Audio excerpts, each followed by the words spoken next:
The city of Alexandria glimmered like a jewel on the edge of the Mediterranean, a place where ambition met imagination, and where the thirst for knowledge was not just a pursuit, it was a religion. In the golden light of dawn, the harbor would awaken with merchants shouting their wares, sailors hauling ropes, and scholars walking briskly along marble streets, scrolls tucked under their arms.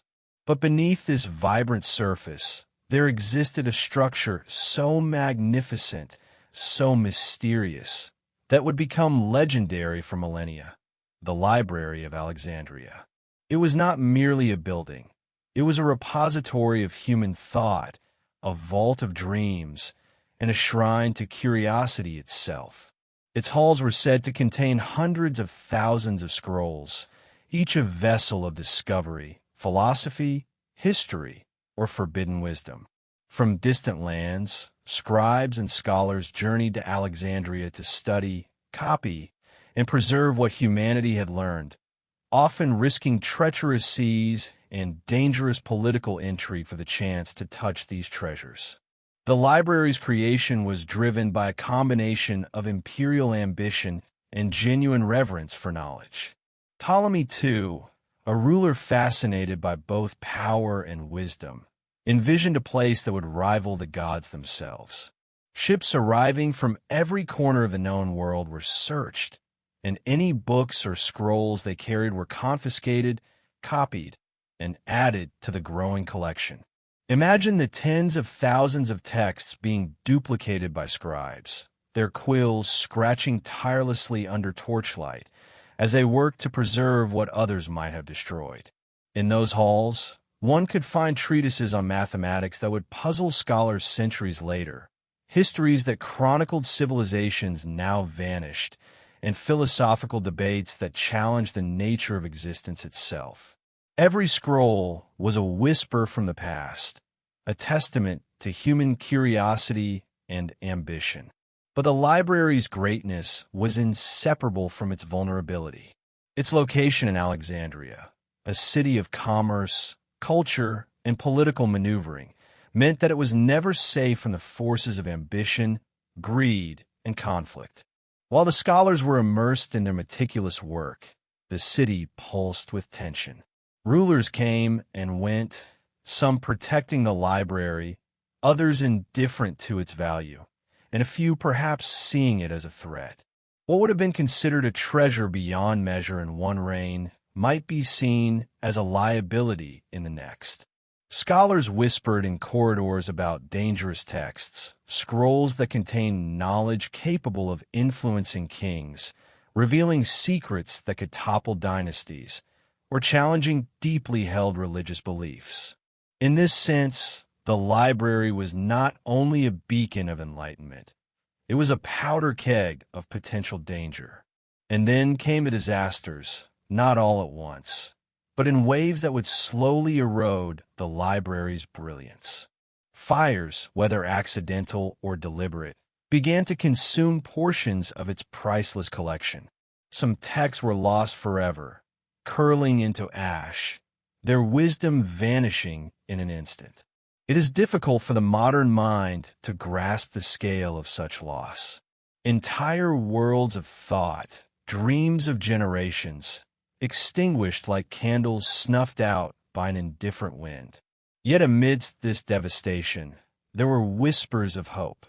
Some scrolls were smuggled away by vigilant scholars, carried across deserts, seas, and mountains to distant lands. The knowledge of Alexandria did not vanish entirely. It dispersed, fragmenting into hidden hands, secret collections, and private archives that few would ever know existed. Even today, the idea of the library continues to captivate our imagination. It is not merely a story of fire and neglect, but a tale of human ambition, devotion, and the fragility of civilization. What if some of those texts survived, hidden for centuries in secret chambers or private collections? Could there be knowledge in existence today that has shaped the course of history without anyone realizing it? Could innovations, ideas, or philosophies have been lost to the world, or preserved in silence, waiting for the right moment to resurface? These questions are not merely speculative. They're the very reason the Library of Alexandria remains the most haunting legend in human history. The human stakes of this story are undeniable. Every scroll represented not only knowledge, but the aspirations of those who safeguarded it, the sacrifices they made, and the risks they endured. Scholars who dared to preserve forbidden works did so under threat of exile, imprisonment, or death. Each scroll carried with it the weight of hope, fear, and the belief that knowledge was worth any cost. It is this deeply human element, the courage, the obsession, the devotion, that makes the library more than a structure of stone and ink. It transforms it into a living testament to our relentless pursuit of understanding, a symbol of what it means to seek truth in a world often unwilling to reveal it. And yet, the library's story begins not with its destruction, but with its promise. Picture a scholar walking down a corridor lined with endless scrolls, the scent of papyrus filling the air, quills scratching, debates whispered in dimly lit chambers. Imagine the excitement, the ambition, and the quiet fear that one wrong word, one controversial idea, could unleash forces beyond comprehension. This was a place where human curiosity collided with ambition and danger, a place where every discovery had the potential to alter the world. And as the flames of history would eventually encroach, one cannot help but wonder how much of this knowledge truly survived and who carries its secrets today. The Library of Alexandria, in its brilliance and fragility, teaches a lesson about humanity itself. Our hunger for knowledge is matched only by the forces that threaten to destroy it. Its story is not confined to history books or legends. It lives in the fragments that remain, the whispers of scholars past, and the persistent question that haunts historians, philosophers, and dreamers alike. What could humanity have achieved if none of it had been lost? As we begin our journey into the shadows of time, into hidden archives and secret hands, we will uncover not only the story of a lost library, but the very essence of human curiosity, resilience, and the unending quest for understanding.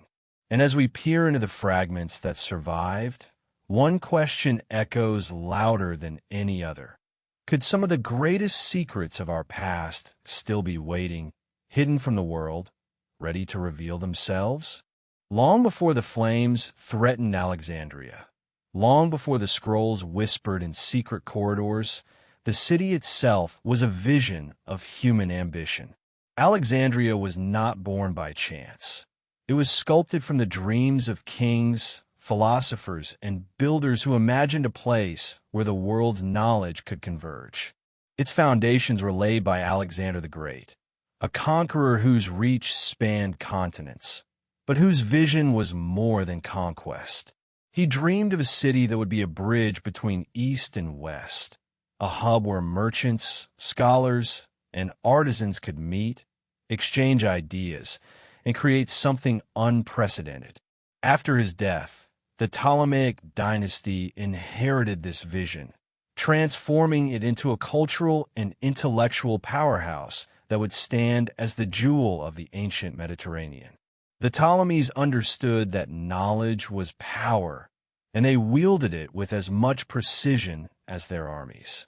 Alexandria's streets were lined with temples, palaces, and theaters, but at its heart was the library, a structure meant to rival the grandeur of kings and gods alike. Ptolemy, too, known as Philadelphus, was the ruler who elevated the city to its intellectual apex. Under his guidance, the library became more than a collection of scrolls. It was an institution, a magnet that drew the greatest minds of the ancient world. Scholars from Greece, Egypt, Persia, and beyond were summoned to Alexandria, invited to study, debate, and preserved the vast corpus of human thought. It was a place where mathematics, astronomy, medicine, and philosophy were not abstract disciplines.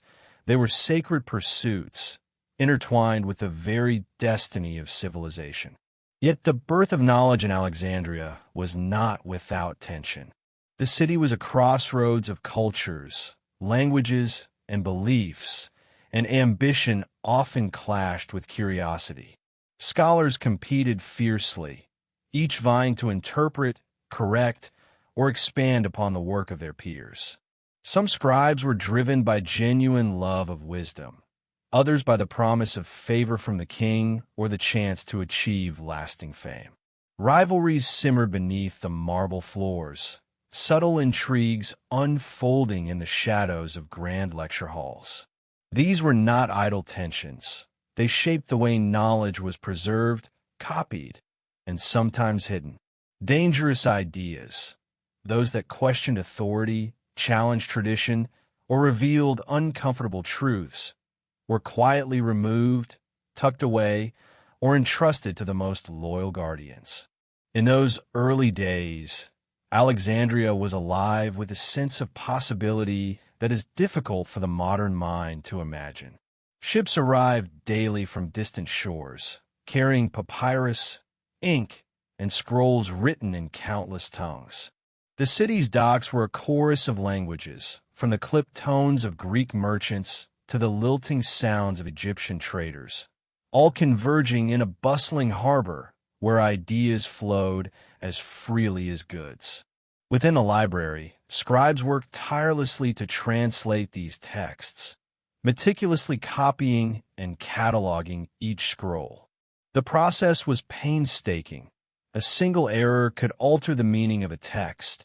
A single oversight could erase centuries of accumulated wisdom.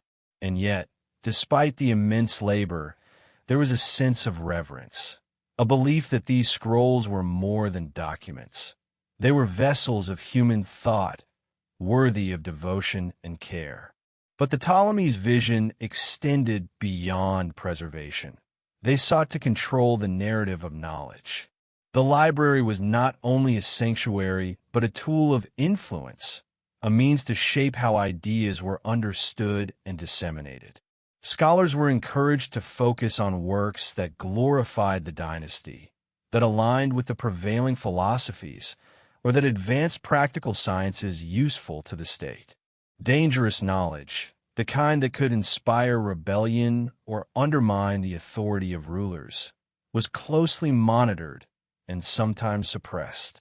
This duality, knowledge as both illumination and instrument, created an intricate web of loyalty, fear, and ambition. Each scroll was a treasure, but each carried the potential for peril. Amid the grand halls of the library, it is easy to imagine the debates that must have unfolded. Philosophers arguing over the nature of the cosmos, mathematicians challenging theorems that would later inspire centuries of discovery, physicians sharing insights into the human body that would seem miraculous to later generations. And yet, alongside these discussions, there were whispers of forbidden texts, scrolls so provocative that they were kept under lock and key, accessible only to the most trusted scholars. These hidden works contained the seeds of ideas that could change the course of empires, writings that explored the limits of knowledge, power, and belief. The Ptolemies understood that such knowledge could be dangerous if misused, but they also recognized its value, and thus they guarded it jealously, balancing ambition with caution. The human element of Alexandria's rise is as compelling as its architecture or politics. Each scholar, each scribe, each librarian was a small thread in a vast tapestry, their lives intertwined with the fate of the library. Many sacrificed comfort, safety, and sometimes even life to protect the scrolls, driven by a belief that knowledge was sacred. They faced not only the challenges of preservation, fragile papyrus, imperfect translations, and limited resources, but also the ever-present threat of political upheaval. Wars, betrayals, and assassinations could obliterate years of work in an instant. And yet, despite these risks, Alexandria thrived, a testament to human determination, ambition, and the conviction that some ideas were worth any price. As we look back on this period, it becomes clear that the library's story was never solely about scrolls or buildings. It was about people. The Ptolemies may have laid the foundations, but it was the scholars, scribes, and visionaries who breathed life into the library, who transformed it from a collection of texts into a living, breathing monument to human curiosity. Their triumphs and struggles echo across time, reminding us that knowledge is not merely inherited. It is earned, protected, and sometimes risked against unimaginable odds. And so, as the golden city of Alexandria rose under the guidance of kings and scholars alike, it set the stage for the most enduring mystery of human history. The library's promise was immense, its potential infinite, and its fragility profound. What would become of the knowledge housed within these halls? Who would safeguard it? And who might betray it? The answers would not come immediately, and the consequences of those early choices would ripple through time, shaping the destiny of civilizations long after the Ptolemies themselves had faded into history. Within the marble corridors and vaulted chambers of the library, a different kind of life unfolded, one measured not in gold or political conquest, but in the quiet scratching of quills and the whispered debates of scholars. These were the men and women entrusted with humanity's collective memory, the guardians of knowledge who labored tirelessly to preserve, interpret, and expand upon the scrolls that poured in from every corner of the known world. The library was more than a building. It was a living organism, pulsing with ideas, theories, and dreams that spanned continents and generations. Imagine a day in the life of a scholar in Alexandria. Before dawn, he would enter the hall with lantern in hand, greeted by the faint scent of papyrus and ink. Scrolls were carefully unrolled, their fragile surfaces inspected, translated, and sometimes copied. Some texts contained histories of kingdoms long forgotten, others mathematical formulas so precise that centuries later, scholars would marvel at their accuracy. Physicians studied anatomical treatises, experimenting quietly with knowledge that might one day save lives. Philosophers debated the nature of existence, questioning the gods themselves, their arguments echoing softly against stone walls. Every scroll, every annotation, every margin note carried the weight of human curiosity and the possibility of danger. The library attracted the brightest minds of the era, but it also nurtured rivalry, obsession, and ambition. Scholars competed not only to preserve knowledge, but to interpret it, to uncover hidden truths, and to earn the favor of the Ptolemies. Some were driven by a love of learning, a devotion so pure that they would spend years copying a single scroll to ensure no detail was lost. Others were motivated by ambition, eager to curry favor or secure a position of influence. In this delicate balance of dedication and desire, ideas flourished, but so too did jealousy and intrigue. Disagreements could erupt into bitter arguments, and in some cases, secret manipulations determined whose interpretations would endure and whose would vanish into obscurity. Yet the library was not merely a place of competition. It was a sanctuary for innovation. Scholars collaborated, sharing insights across disciplines and cultures. Mathematicians might consult astronomers, while philosophers debated with physicians. These interactions fostered a unique intellectual cross-pollination, one that would ripple across centuries, influencing thought far beyond the walls of Alexandria. Some of the discoveries made within the library were astonishing, reaching into areas we would now call science, engineering, and even proto-psychology. There were early theories of the cosmos, explanations of natural phenomena that hinted at modern physics, and observations of human behavior that anticipated insights centuries ahead of their time. In these halls, the seeds of future civilizations were quietly planted. Not all knowledge was intended for public consumption. Hidden within the library were scrolls that explored the more dangerous, subversive, or esoteric aspects of human thought. Certain texts were rumored to contain forbidden philosophies, religious critiques, or instructions that could disrupt political power. These works were often restricted to trusted scholars, guarded with secrecy and discretion. The stakes were high. Possession of a controversial scroll could mean favor, wealth, or influence, but could also bring exile, disgrace, or death. The human tension between curiosity and caution, ambition and morality, played out in subtle ways, shaping which knowledge would survive and which would be lost. The scribes themselves were unsung heroes in this grand endeavor. They worked tirelessly under dim candlelight, translating languages that spanned Greek, Egyptian, Hebrew, Persian, and more. A single mistranslation could distort centuries of wisdom. Each careful stroke of the stylus was an act of devotion, a silent prayer that the knowledge of one civilization might endure for generations. Many scribes never saw the recognition they deserved. Their contributions were invisible, yet without them, the library would have been nothing more than an empty building filled with fragile scrolls. The human stakes extended beyond preservation. Scholars, librarians, and scribes were acutely aware of the political and social forces surrounding them. The Ptolemies wielded knowledge as both a tool and a weapon, rewarding loyalty and punishing dissent. Scholars had to navigate these treacherous waters carefully, deciding which works to champion, which to suppress, and which to hide. The pressure to protect knowledge from fire, neglect, or censorship was immense, and yet many persevered, motivated by an unyielding belief in the power of ideas.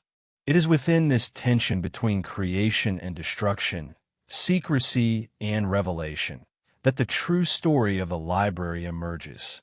The scrolls themselves are silent witnesses, but the human narratives they contain of courage, obsession, ambition, and fear bring the library to life. Every scholar, every scribe, every librarian was a participant in a grand drama that spanned centuries, a drama in which knowledge was both treasure and threat, light and shadow. Their lives remind us that the survival of wisdom is never guaranteed. It must be earned, protected, and sometimes fought for against overwhelming odds. And yet, despite the rivalries, the secrecy, and the political intrigue, the Library of Alexandria was extraordinary in its ambition. It sought to gather all human knowledge, to catalog the world itself in a single place. This monumental effort required not just resources and vision, but a profound respect for the minds of others. Scholars from diverse cultures contributed, sharing insights and methods that would otherwise have been lost to distance, language, or time. In this melting pot of intellect, ideas that might have remained isolated in one part of the world were given life, influence, and permanence. As we reflect on these scholars and their labor, it becomes clear that the library was not just a physical space. It was a testament to human aspiration, the embodiment of a collective effort to understand the universe and ourselves. It is easy to focus on the fire that would eventually consume the library, but the lives, ambitions, and discoveries of those who worked within its walls are just as important. They remind us that knowledge is not static. It is alive, fragile, and profoundly human. And so, the story of the library's scrolls is inseparable from the story of the people who safeguarded them. Their struggles, triumphs, and sacrifices set the stage for the incredible journey of knowledge that would survive against all odds in hidden hands and secret corners of the world. As we continue our exploration, the question lingers: how much of what these scholars preserve still exists, hidden from view, waiting to reshape the way we understand our past, and perhaps even our future? Beneath the grandeur of Alexandria's marble halls, among scrolls stacked floor to ceiling, lay secrets that few ever glimpsed. The library was more than a repository of knowledge. It was a labyrinth of hidden corridors, concealed chambers, and guarded alcoves, where texts whispered forbidden ideas and dangerous truths. While the public halls overflowed with philosophy, history, and mathematics, the deeper recesses held works that kings, priests, and even scholars themselves considered too volatile for general access. These were the scrolls that could inspire revolutions, challenge divine authority, or reveal the vulnerabilities of empires. They were not marked with warning signs, yet their presence radiated a silent tension, as if the walls themselves understood the peril they contained. Imagine a scholar navigating these hidden corridors. The air was thick with the scent of papyrus and ink, dim lanterns casting flickering shadows on the stone walls. Scrolls were unrolled carefully, examined, and sometimes copied under strict secrecy. Some contained theories about the cosmos so radical that they defied the religious and philosophical orthodoxy of the time. Others chronicled histories that contradicted official accounts, exposing the machinations, betrayals, and hidden agendas of rulers long forgotten. In these shadows, knowledge was alive, potent, and unpredictable, an idea that could ignite change if it fell into the wrong hands. Not all secrets were intellectual. Some scrolls detailed the early foundations of science, including mathematical equations and astronomical observations far ahead of their time. Others delved into medicine, anatomy, and even early chemistry. There were treatises that explored the principles of optics, sound, and mechanics, alongside works that examined human behavior, psychology, and governance. Some of these texts hinted at technologies and inventions that modern historians would later marvel at, as though the library itself had glimpsed centuries into the future. And yet, even with such monumental knowledge, accessibility was strictly controlled. Only a select few scholars could enter certain chambers, their loyalty constantly tested by both the lure of forbidden knowledge and the fear of reprisal. The library's custodians were vigilant, but human ambition and curiosity could never be fully contained. Rumors circulated among the scholarly community about texts that were deliberately hidden, withheld from prying eyes, because they were considered too dangerous, too revolutionary, or too powerful. Some of these scrolls supposedly contained the principles of warfare, secret religious doctrines, or philosophical treatises that challenged the legitimacy of rulers. In some cases, scribes copied these works in secret, smuggling them out of the library in hopes of safeguarding them. Others memorized their contents, committing entire texts to memory, knowing that knowledge preserved in human minds might survive long after papyrus and ink had decayed. The tension between preservation and peril permeated every aspect of life in the library. Scholars understood that a single misstep, an outspoken critique, a careless translation, or an exposed secret could result in exile or worse. Some texts were deliberately encoded, their contents obscured by cryptic symbols, ciphers, or complex language, intended to ensure that only the most learned and trusted could access their wisdom. This created a culture of secrecy within secrecy, a hidden web of knowledge, guarded as fiercely as gold, and often just as dangerous. Political stakes amplified the tension. The Ptolemies recognized that knowledge was not merely a tool of enlightenment, but also a weapon. Understanding the hidden properties of nature, the intricacies of governance, or the subtle mechanics of persuasion could give a ruler enormous advantage, or destroy him. Thus, the library's hidden collections were both a gift and a threat, a double-edged sword carefully balanced between curiosity and control. Scholars, aware of this precarious equilibrium, walked a fine line, navigating between ambition, loyalty, and the innate human desire to uncover forbidden truths. It is within these hidden spaces that human ambition shines most vividly. Some scholars risked everything to explore what they were not supposed to see.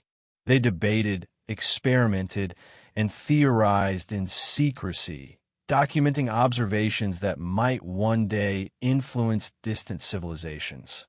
Others were entrusted with the most dangerous tasks, copying texts that challenged religious orthodoxy, interpreting philosophical paradoxes, or maintaining records of knowledge that could destabilize empires. In this sense, the library was as much a battleground as it was a sanctuary, a place where ideas fought for survival in the shadows. Yet the very existence of these hidden scrolls also hints at hope. Even as fires, conquest, and neglect would eventually ravage the library, some texts may have been saved precisely because they were concealed. Scholars carried knowledge beyond Alexandria's walls, smuggling fragments to distant lands, or committing them to memory in ways that defied the destruction surrounding them. These clandestine efforts ensured that some of humanity's most precious ideas would survive, echoing through time in subtle, almost imperceptible ways. The seeds planted in these hidden alcoves would later germinate in distant cultures, influencing science, philosophy, and art centuries after the library itself had fallen. The human stakes of these hidden texts cannot be overstated. Each scroll represented not just knowledge, but courage, risk, and vision. Those who protected them understood that their efforts were part of something larger than themselves, that they were custodians of a legacy that could shape the future. And yet, the library's hidden spaces also remind us of the fragility of human endeavor. Even the most devoted scholar could do little against fire, political upheaval, or the passage of time.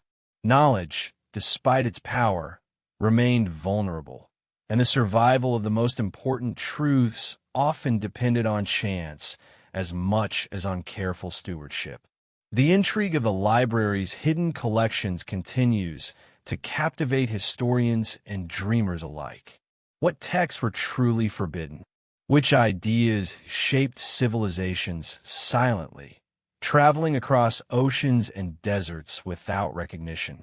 And most tantalizing of all, could fragments of these hidden works still exist today, hidden in private collections, forgotten archives, or even in plain sight, their significance obscured by centuries of neglect? These questions, unanswerable yet irresistible, are at the heart of the enduring mystery of Alexandria. As we move deeper into the library's story, we see that its grandeur was not merely in its architecture or scale, but in the delicate balance between revelation and secrecy. It was a place where human curiosity collided with ambition, morality, and fear, and where knowledge existed not only to enlighten, but also to challenge, to provoke, and sometimes to destroy. The hidden scrolls remind us that the library was never simply a monument to human achievement. It was a living, breathing testament to the complexity, ambition, and fragility of civilization itself.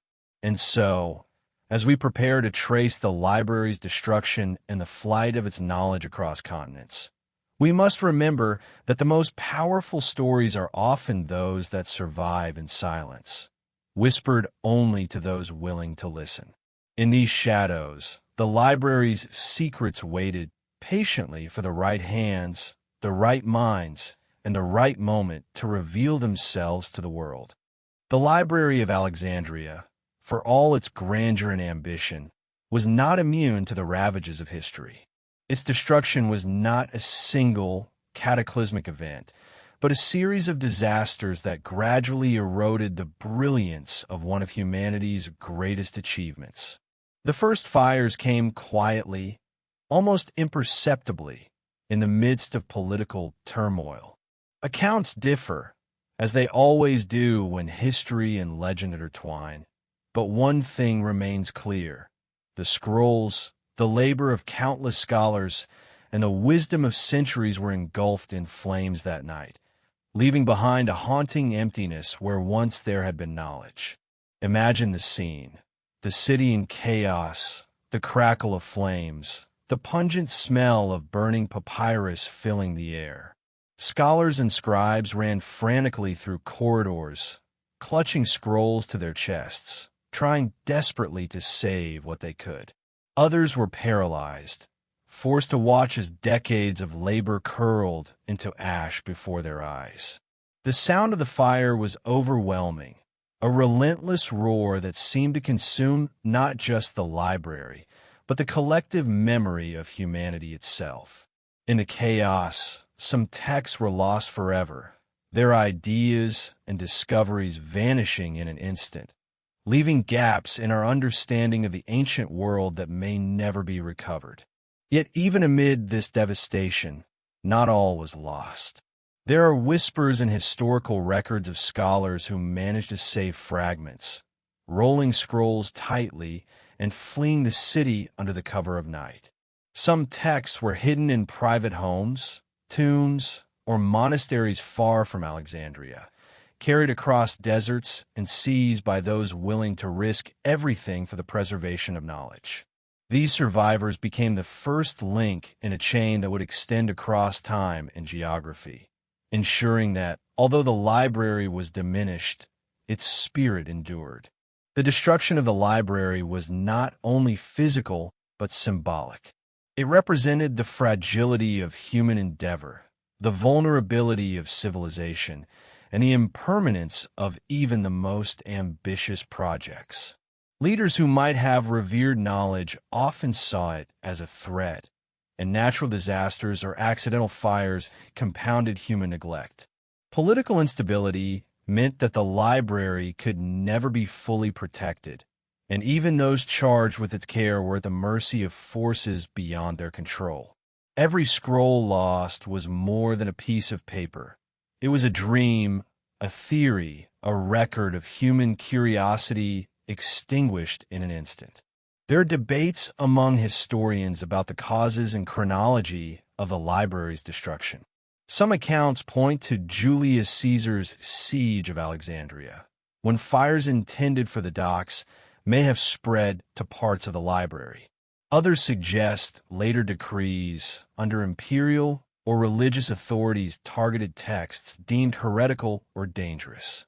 The truth is likely a combination of events accumulated over decades, where human ambition, ignorance, and carelessness converged to create an irreversible disaster. What remains undeniable, however, is the profound sense of loss, a loss that resonates across centuries, haunting every historian, archaeologist, and scholar who contemplates what might have been. The flames themselves hold a peculiar kind of poetry. They were indiscriminate, consuming works of philosophy alongside treatises on medicine, poetry alongside mathematics. Ideas that might have revolutionized the course of history disappeared, leaving only fragments and tantalizing references in the writings of those who survived. Scholars today can only speculate on the lost discoveries, imagining what might have been achieved if the scrolls had survived intact. Could entire scientific disciplines have been accelerated by centuries?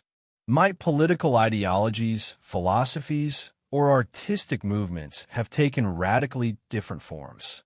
The library's destruction remains one of the greatest what-ifs in human history, a reminder of how fragile knowledge can be when placed in the hands of an imperfect world. But tragedy alone does not capture the full story. In the aftermath, the library became a symbol of resilience as much as loss. Scholars and scribes, motivated by both despair and determination, began the painstaking work of reconstruction. They copied surviving fragments, preserved knowledge in new locations, and carried forward the mission of the library in secret. These efforts were fraught with risk, requiring courage and ingenuity, yet they ensured that Alexandria's intellectual legacy did not vanish entirely. The fire may have consumed scrolls, but it could not consume the human spirit devoted to learning. The emotional impact of the library's destruction is staggering. Imagine generations of scholars, each contributing to a grand mosaic of knowledge, suddenly confronted with the realization that their work, and the work of countless predecessors, was gone. The sorrow, frustration, and fear that must have filled those halls are almost unimaginable. And yet, in this despair, there was also an unwavering commitment to survival. Knowledge, once thought lost, found its way into hidden hands, private collections, and secret networks, ensuring that the essence of the library endured, even if its physical form did not. In the end, the library's destruction is more than a historical event. It is a meditation on the impermanence of human achievement. It reminds us that no matter how ambitious our efforts, they remain vulnerable to the forces of nature, politics, and human error. And yet, it also demonstrates the enduring power of human curiosity. The same ambition that led to the library's creation, an insatiable desire to understand, collect, and preserve knowledge, ensured that fragments survived, quietly influencing the course of history far from the eyes of those who sought to destroy them. As we prepare to follow the whispers in the ashes, the fragments carried across deserts, seas, and empires, we begin to see the library not merely as a lost structure, but as a living network of ideas surviving in secret hands. Its destruction was a beginning as much as an end, a turning point that transformed Alexandria from a city of open knowledge into a mystery that would echo across centuries. And as we delve into these hidden stories, one cannot help but wonder which ideas survived, who carried them, and how might they have shaped the course of human civilization in ways we are only beginning to understand. When the fires of Alexandria had consumed so much, a silence fell over the city that was almost tangible, a void where the voices of scholars and the rustle of scrolls had once dominated. And yet, in the shadows of that silence, there were whispers, soft, fleeting, almost imperceptible, yet brimming with promise. These were the whispers of survival, the fragments of knowledge carried away by those who refused to surrender the wisdom of the library to flames and neglect. Scholars, scribes, and even common merchants became secret custodians, transporting precious scrolls across deserts, rivers, and mountains, preserving the heritage of humanity against the tide of destruction. Imagine these individuals, their hearts pounding with fear and determination, slipping scrolls into the folds of their robes, or hiding them beneath carts of grain and merchandise. Some memorized entire texts, knowing that human memory might outlast fragile papyrus. Others concealed scrolls in caves, tombs, or the walls of private homes. Each act of preservation was a quiet rebellion against loss, a testament to the belief that knowledge, once discovered, must endure. These journeys were fraught with peril. Raiders, bandits, and political upheavals threatened every traveler. One misstep could mean the destruction of the very scrolls they fought to protect, and yet they pressed on, driven by devotion, obsession, or perhaps a vision of a future yet to come. The human stakes could not have been higher. Each fragment that survived represented not just knowledge, but the courage and foresight of those who risked everything for it. Consider a young scribe fleeing the burning city, carrying a single scroll that contained the secrets of medicine, mathematics, or astronomy. In that scroll lay discoveries that could advance civilization by decades, perhaps centuries, if preserved. In the hands of the wrong person, it might have been lost forever. In the hands of a diligent custodian, it could shape the thinking of future generations. Every preserved scroll was a silent act of defiance, a bridge between the brilliance of the past and the potential of the future. These whispers in the ashes were not limited to physical preservation. Knowledge began to migrate through networks of communication, oral traditions, and secret scholarly societies. Philosophical debates were held in quiet rooms, away from prying eyes, as ideas traveled from mind to mind, circumventing the loss of written texts. In distant cities and monasteries, fragments of Alexandrian wisdom were copied, translated, and safeguarded. The library's influence spread like a hidden river, flowing beneath the surface of civilizations, shaping science, philosophy, and culture in ways that few contemporaries fully understood. Even as the physical structure of the library diminished, its essence endured through these clandestine networks. It is a testament to the human spirit that knowledge, once conceived, finds a way to survive. Scholars risked imprisonment, exile, or death to protect ideas that might have seemed abstract, dangerous, or irrelevant at the time. Yet their foresight ensured that the foundations of learning were not entirely lost.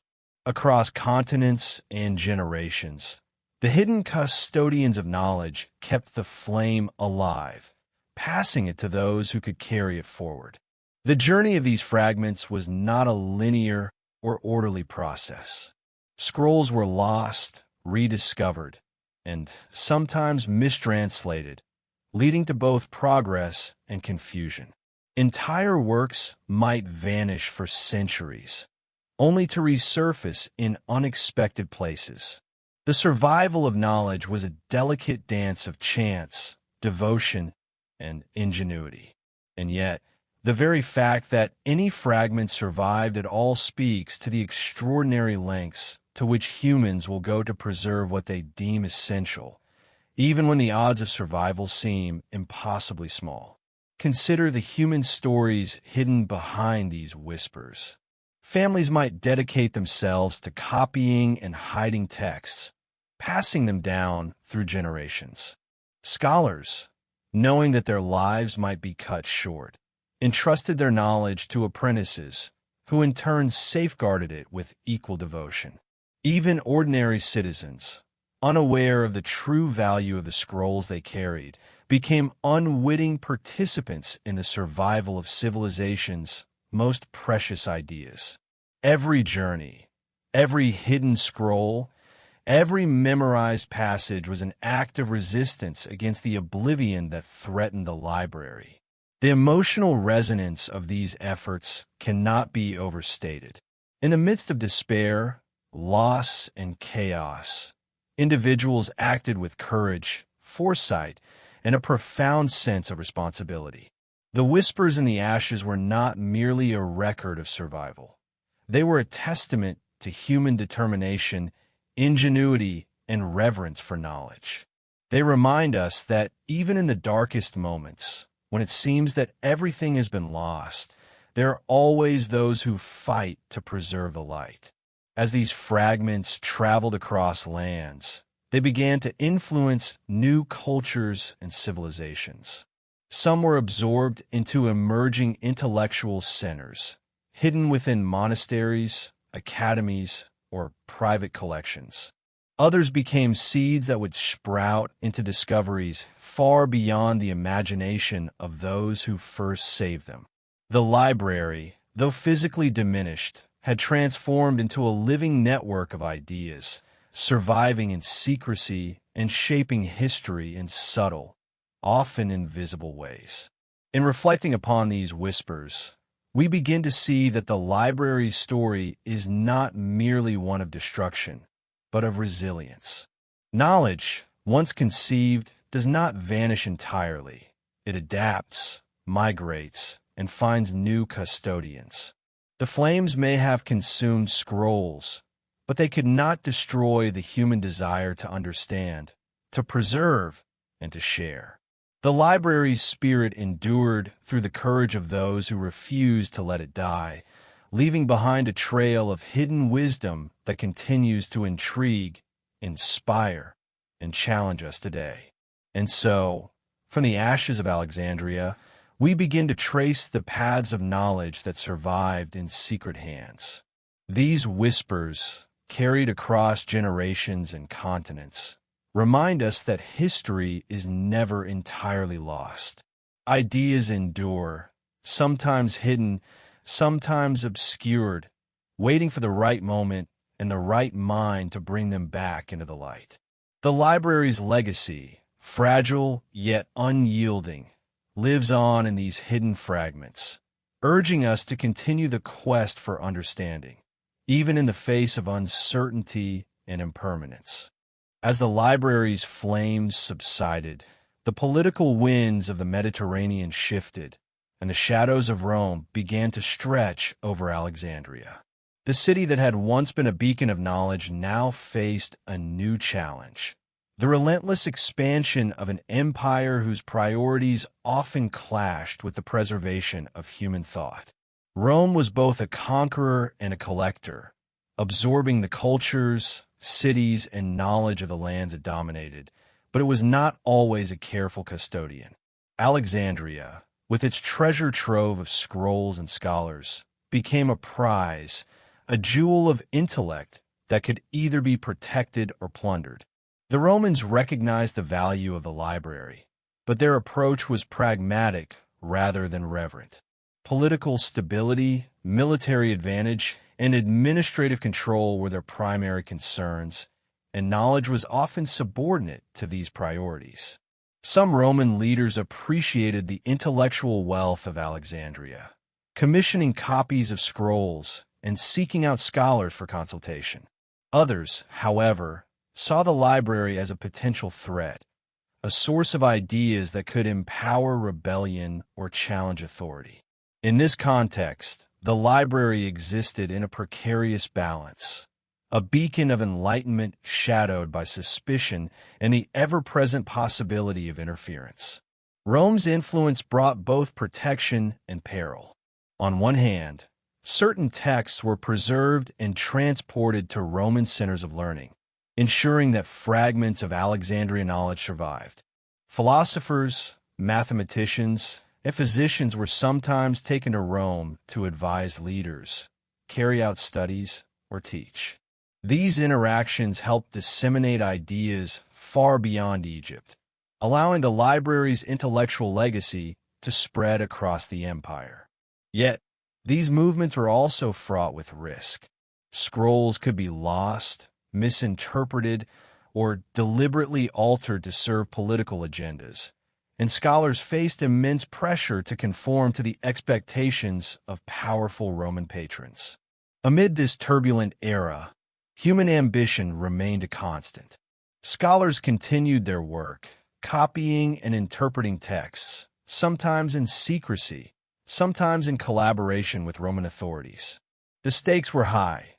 Each preserved scroll was a testament to human ingenuity, but each misstep could result in exile, imprisonment, or worse. Political intrigue was never far from the library's corridors, as alliances shifted and loyalty was constantly tested. Knowledge, while a treasure, was also a weapon, and those who wielded it had to navigate a landscape of danger and opportunity. The emotional impact of Rome's presence on Alexandria's intellectual community was profound. Scholars who had survived the fires of earlier decades now faced a new challenge: the assimilation of their city into an empire with different values and priorities. Some embraced the opportunity to share their knowledge, seeing in Rome a chance for wider influence and recognition. Others resisted, guarding texts with even greater vigilance, aware that political power could easily translate into censorship, loss, or manipulation. This tension, the desire to disseminate knowledge versus the need to protect it, shaped the survival strategies of the library's custodians for generations. Rome also brought new technologies and methods that influenced the preservation and replication of texts. Papyrus, parchment, and early codices were transported across vast distances, and Roman organizational techniques helped catalog and store knowledge. Yet, even with these advancements, the fragility of human endeavor remained. Fires, neglect, and political upheaval continued to threaten the library's collections, and the survival of texts often depended more on the courage and foresight of individual scholars than on institutional protection. Each preserved scroll was a triumph against the forces of chaos and decay. This period also gave rise to one of the library's most enduring mysteries, the disappearance of certain works. Some scrolls, moved to Rome or other cities, vanished without a trace. Others were deliberately hidden, smuggled into private collections or secret archives to avoid confiscation or destruction. The human drama behind these disappearances is as compelling as the texts themselves. Families risking exile to protect a scroll, scholars memorizing entire works to ensure survival, and networks of custodians quietly passing knowledge across generations. Every action reflected a profound understanding that knowledge was both fragile and powerful, capable of shaping empires, or losing its influence entirely. Amid these uncertainties, Alexandria remained a symbol of intellectual ambition. The city's scholars continued to engage in the pursuit of truth, experiment with mathematics and astronomy, and explore the limits of philosophy and medicine. The Romans, whether consciously or not, helped facilitate the spread of this knowledge across the Mediterranean, ensuring that fragments of the library's legacy influenced distant civilizations long after the physical collections had diminished. In a sense, the library had transcended its walls, becoming a network of ideas carried through human memory, oral traditions, and dispersed scrolls. The human stories of this era remind us that knowledge is never merely academic. It is deeply personal. Each scholar, each scribe, each custodian carried not only scrolls, but also the hopes, fears, and ambitions of those who had come before. Their work was an act of devotion, a rebellion against loss, and a statement of faith in the enduring power of ideas. The library's survival in secret hands was a testament to courage, foresight, and the belief that some truths were worth preserving at any cost. As Rome tightened its grip on Alexandria, the city's role as a center of learning evolved. While political control shifted, the library's influence endured, albeit in fragmented and sometimes hidden forms. Scholars, aware of the fragile nature of their work, continued to protect, copy, and disseminate texts, laying the foundation for future generations to rediscover and build upon. The story of Alexandria under Rome is thus a story of tension between power and preservation, of human ambition struggling to safeguard the treasures of intellect against forces both external and internal. And so, from the ashes of fires to the influence of empires, the library's legacy persisted. Its knowledge had begun a journey far beyond the marble walls of Alexandria, carried in the hearts and hands of those willing to defy circumstance to protect it. Each fragment that survived, each idea whispered across generations, reminds us that history is shaped not only by conquest or destruction, but by the courage and vision of individuals committed to preserving the flame of understanding. The library's story, in this context, is both tragic and inspiring, a reminder that human curiosity and resilience can endure even amidst the relentless tide of history. As Alexandria's physical splendor faded under the weight of time and conquest, the library's essence endured in secret hands, carried far beyond the city's borders.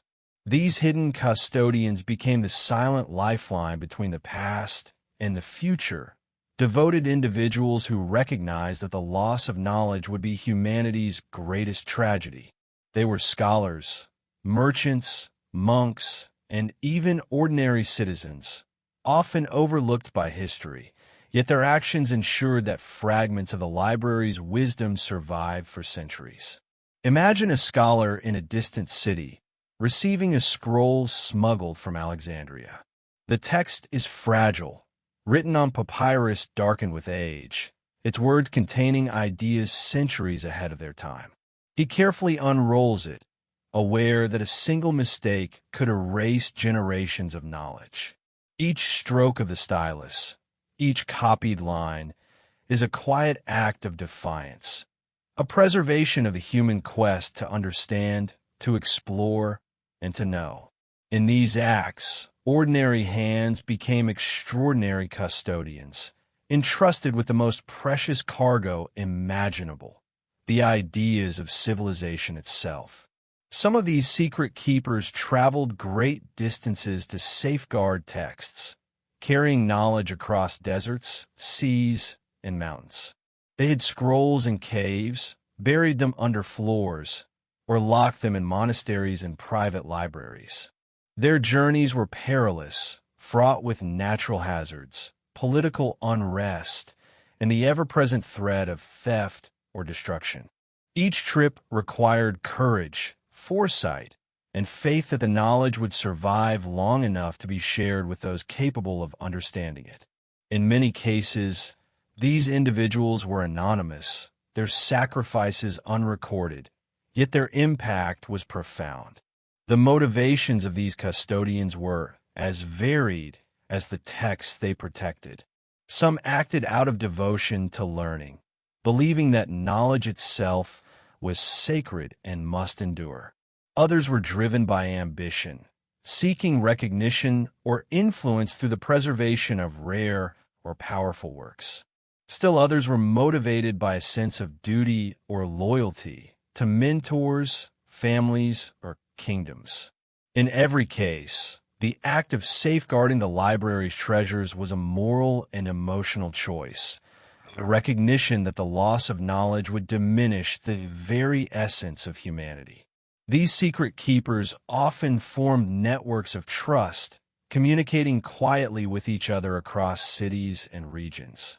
Letters were coded, meetings arranged in hidden chambers, and knowledge was sometimes transmitted orally to ensure its survival. In these networks, information moved like a river beneath the surface of society, imperceptible to those who sought to control or destroy it. This clandestine system of preservation became a lifeline for ideas, allowing the library's influence to ripple through time, far beyond the reach of political power or natural disaster. The human drama embedded in these hidden networks is extraordinary. Consider a monk in a remote monastery, carefully copying a scroll containing revolutionary ideas about astronomy, mathematics, or medicine. He may never know the scroll's origin or the full extent of its significance, yet his meticulous work ensures that the wisdom of Alexandria survives. Or imagine a merchant traveling across hostile territories, risking his life to transport fragile texts to distant scholars.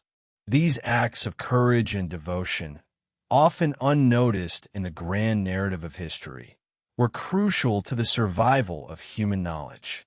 Yet, secrecy brought its own challenges. Scholars had to decide which texts were most important, which could be safely shared, and which needed to remain hidden. Some works were deliberately encoded, their contents obscured by ciphers, symbols, or complex language designed to prevent misuse. Others were memorized, with the knowledge carried in human minds rather than fragile scrolls. Every decision carried risk.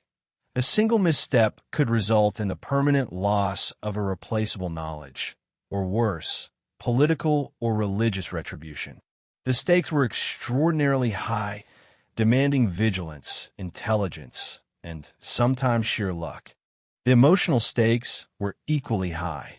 Those entrusted with the library's secrets often lived with constant tension.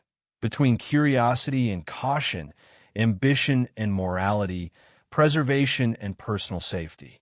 The weight of responsibility could be crushing, yet many persevered, driven by the belief that knowledge itself was worth any sacrifice. In their actions, we see a reflection of humanity's most profound qualities: courage, foresight, devotion, and a commitment to something larger than the self. The influence of these hidden hands is still evident today. Fragments of Alexandrian wisdom re-emerged in later civilizations, shaping developments in science, philosophy, literature, and mathematics. Some texts found their way into Islamic libraries during the Golden Age of Baghdad, influencing scholars who would translate and expand upon them. Others reached European centers of learning during the Renaissance, seeding discoveries that would transform the modern world. The library's legacy, though obscured, continued to shape human thought in ways unimaginable to those who first safeguarded its secrets.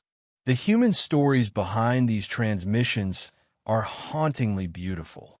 Families might dedicate generations to copying and protecting a single work. Scholars risked everything for the preservation of ideas, knowing that their actions could determine the course of history. Even ordinary citizens, unaware of the significance of the scrolls they transported, became vital participants in the survival of knowledge. Every journey, every hidden archive, every memorized passage was an act of devotion, a silent, courageous rebellion against the impermanence that threatened civilization. As we reflect on these hidden custodians, it becomes clear that the library's influence was never truly confined to its marble walls. Its essence traveled through human hands, minds, and hearts, quietly shaping the trajectory of civilizations. Knowledge, once conceived, proved to be resilient, capable of surviving fires, conquests, and centuries of neglect. And yet, its survival depended on the extraordinary courage of ordinary people, whose choices, sacrifices, and devotion ensured that the wisdom of Alexandria endured. The whispers of the library, carried by these secret keepers, remind us that history is not just recorded in monuments or documents, but in the actions of individuals who choose to preserve, protect, and pass on what they know. It is a story of human resilience, foresight, and the enduring power of ideas, a testament to the belief that knowledge, no matter how threatened, can survive in the hands of those willing to safeguard it. And so, from the ashes of destruction and the shadows of secrecy, the Library of Alexandria's knowledge endured, hidden, fragile, yet unyielding. These secret custodians became the lifeblood of human intellect, ensuring that the library's spirit would continue to influence generations long after the physical scrolls had been scattered to the winds. Their courage and foresight remind us that even in the darkest times, knowledge can survive, carried forward by those who recognize its value and are willing to protect it at any cost. After the fall of Alexandria, the surviving fragments of its wisdom did not vanish. They began a long and perilous journey eastward, carried by scholars, traders, and secret custodians who understood that knowledge itself was a treasure beyond measure. These texts, once confined to the marble halls of a single city, traveled across deserts, over mountains, and along trade routes that connected the ancient world. In their journey, they encountered new civilizations, cultures, and languages, each step shaping the evolution of human thought in ways that were subtle yet profound. Imagine a caravan crossing the sands of the Middle East, scrolls carefully wrapped in cloth to protect them from heat, dust, and the prying hands of opportunistic thieves. Scholars and merchants alike carried the texts, memorizing their contents, copying their words, or translating them into languages unfamiliar to their origins. Each journey was a delicate balance of preservation and risk. A single misstep could destroy centuries of knowledge, yet those entrusted with these treasures pressed forward, guided by devotion, curiosity, and an unyielding belief in the enduring power of ideas. By the 8th century, many of these scrolls found refuge in the burgeoning intellectual centers of the Islamic world, particularly in Baghdad during the Abbasid Caliphate. The city's house of wisdom became a sanctuary for these precious fragments, attracting scholars from across the known world. Here, the knowledge of Alexandria was not merely preserved. It was studied, translated, and expanded upon. Mathematicians, astronomers, physicians, and philosophers worked tirelessly to integrate the ancient wisdom into new frameworks of understanding, creating a bridge between the classical world and the innovations of the Islamic Golden Age. The human stakes remained extraordinarily high. Scholars translating and interpreting these texts often faced political and religious pressures, requiring them to navigate delicate landscapes of power. Some works contained ideas that challenged established doctrines, while others held insights into mathematics, astronomy, and medicine that could reshape society. The act of preserving and disseminating knowledge was therefore not neutral. It required courage, discernment, and, in many cases, secrecy. Each scroll, each translation, each commentary was a labor of devotion and an act of rebellion against the oblivion that had consumed the Library of Alexandria. Consider the journey of a single scroll of Euclidean geometry. Originally copied in Alexandria by an anonymous scribe, it may have passed through the hands of merchants, travelers, and secret scholars before reaching Baghdad. There, it will be translated into Arabic, studied by mathematicians such as Al-Khwarizmi, and eventually influenced developments in algebra and science that shaped the foundations of the modern world. The scroll itself might have seemed ordinary, a fragile piece of papyrus, but its impact was extraordinary, rippling across time and geography in ways unimaginable to its original author. The emotional resonance of this period is profound. Scholars working in Baghdad and other centers of learning were acutely aware of the fragility of the texts they handled. The fire, neglect, and political upheaval that had consumed Alexandria were never far from their minds. Each careful translation, each copied manuscript, was a defiance of destruction, a recognition that human knowledge, once discovered, was too precious to lose. Their devotion ensured that the library's influence continued, even far from the city that had once been its home. These journeys also highlight the interconnectedness of human civilizations. Knowledge, like a river, flowed across borders, cultures, and languages, carried by those who valued its survival above personal gain. The fragments of Alexandria contributed to advances in mathematics, astronomy, medicine, philosophy, and engineering. Scholars from diverse backgrounds collaborated, shared ideas, and expanded upon ancient wisdom, creating innovations that would eventually shape the Renaissance and the modern scientific era. In this sense, the library's spirit lived on, not confined to a single place, but thriving across a network of minds and cultures. Yet, for all the preservation and innovation, the library's journey eastward was fraught with loss. Many texts were never recovered, some were misinterpreted, and others were adapted to fit new cultural and intellectual frameworks, sometimes obscuring their original intent. The fragility of human knowledge was ever present, a reminder that even extraordinary effort cannot fully protect against the erosion of time. Each surviving fragment is therefore a miracle, a testament to the courage and foresight of those who ensured that the flame of Alexandria did not die completely. The story of Alexandria's wisdom in the Islamic Golden Age also emphasizes the human dimension of knowledge. Scholars work tirelessly, often anonymously, driven by curiosity, devotion, and a sense of responsibility to preserve the intellectual heritage of humanity.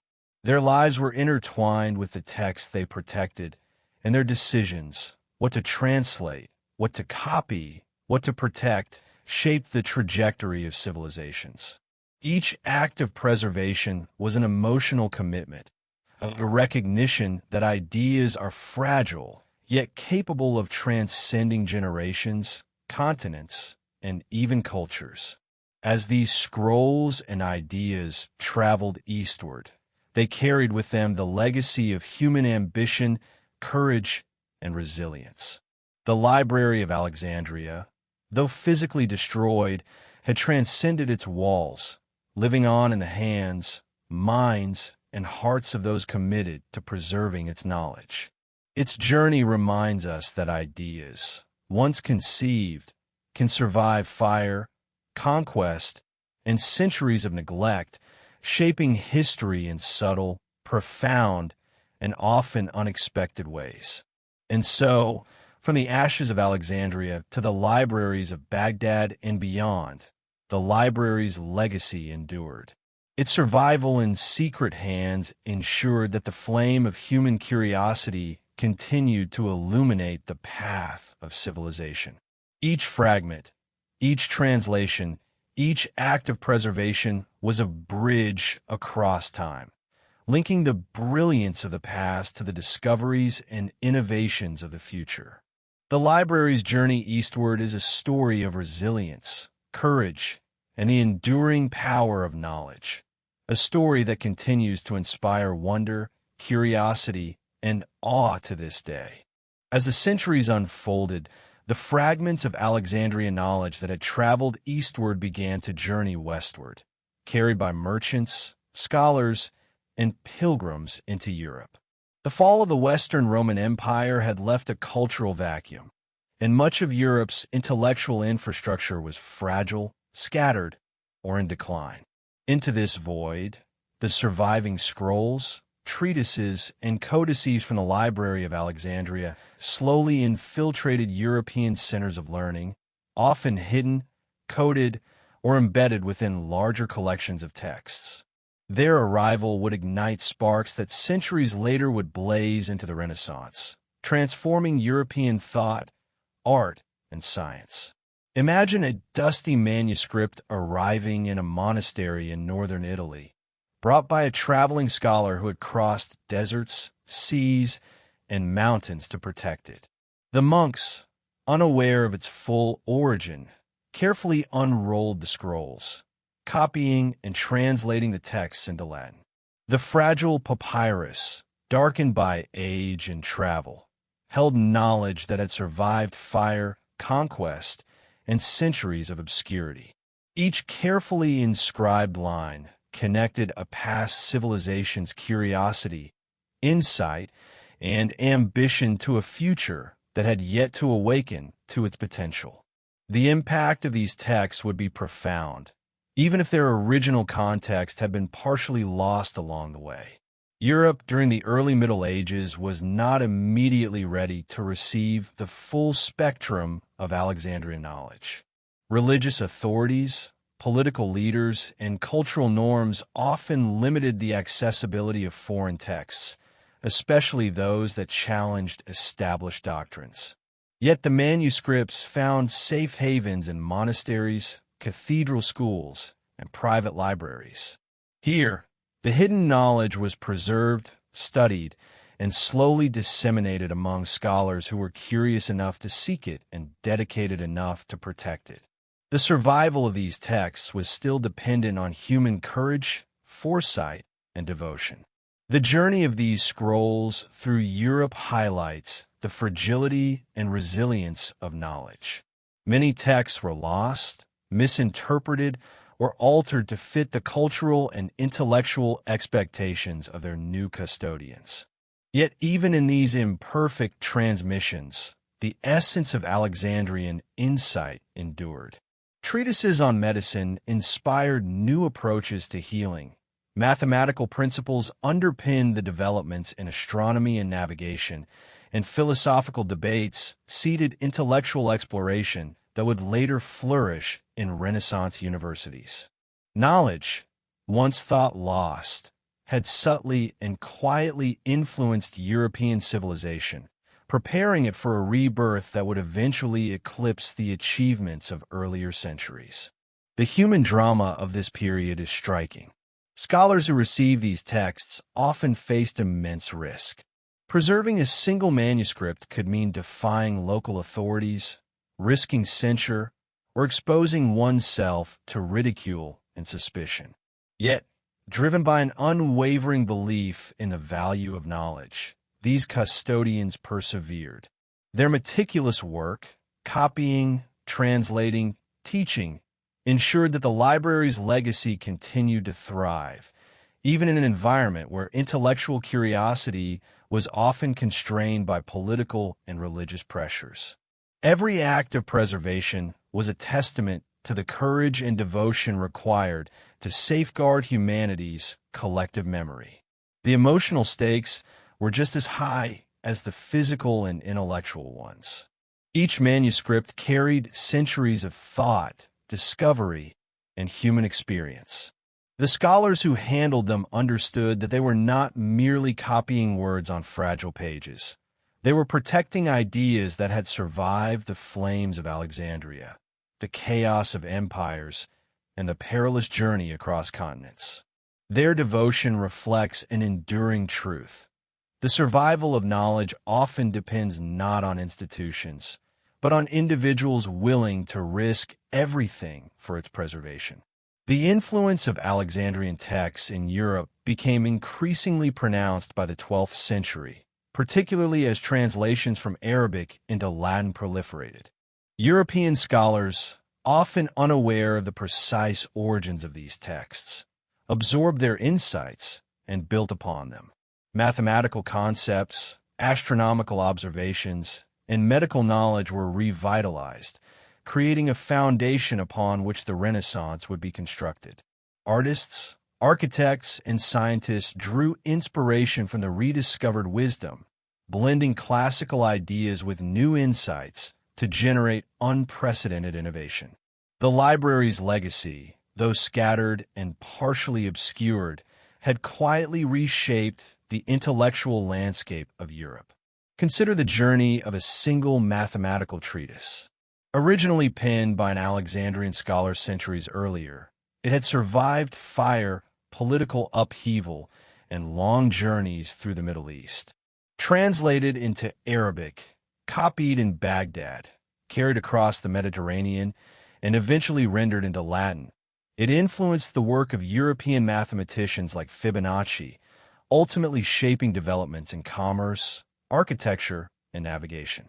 A single scroll, preserved by countless hands over centuries, had a profound impact far beyond the intentions or imaginations of those who first wrote it.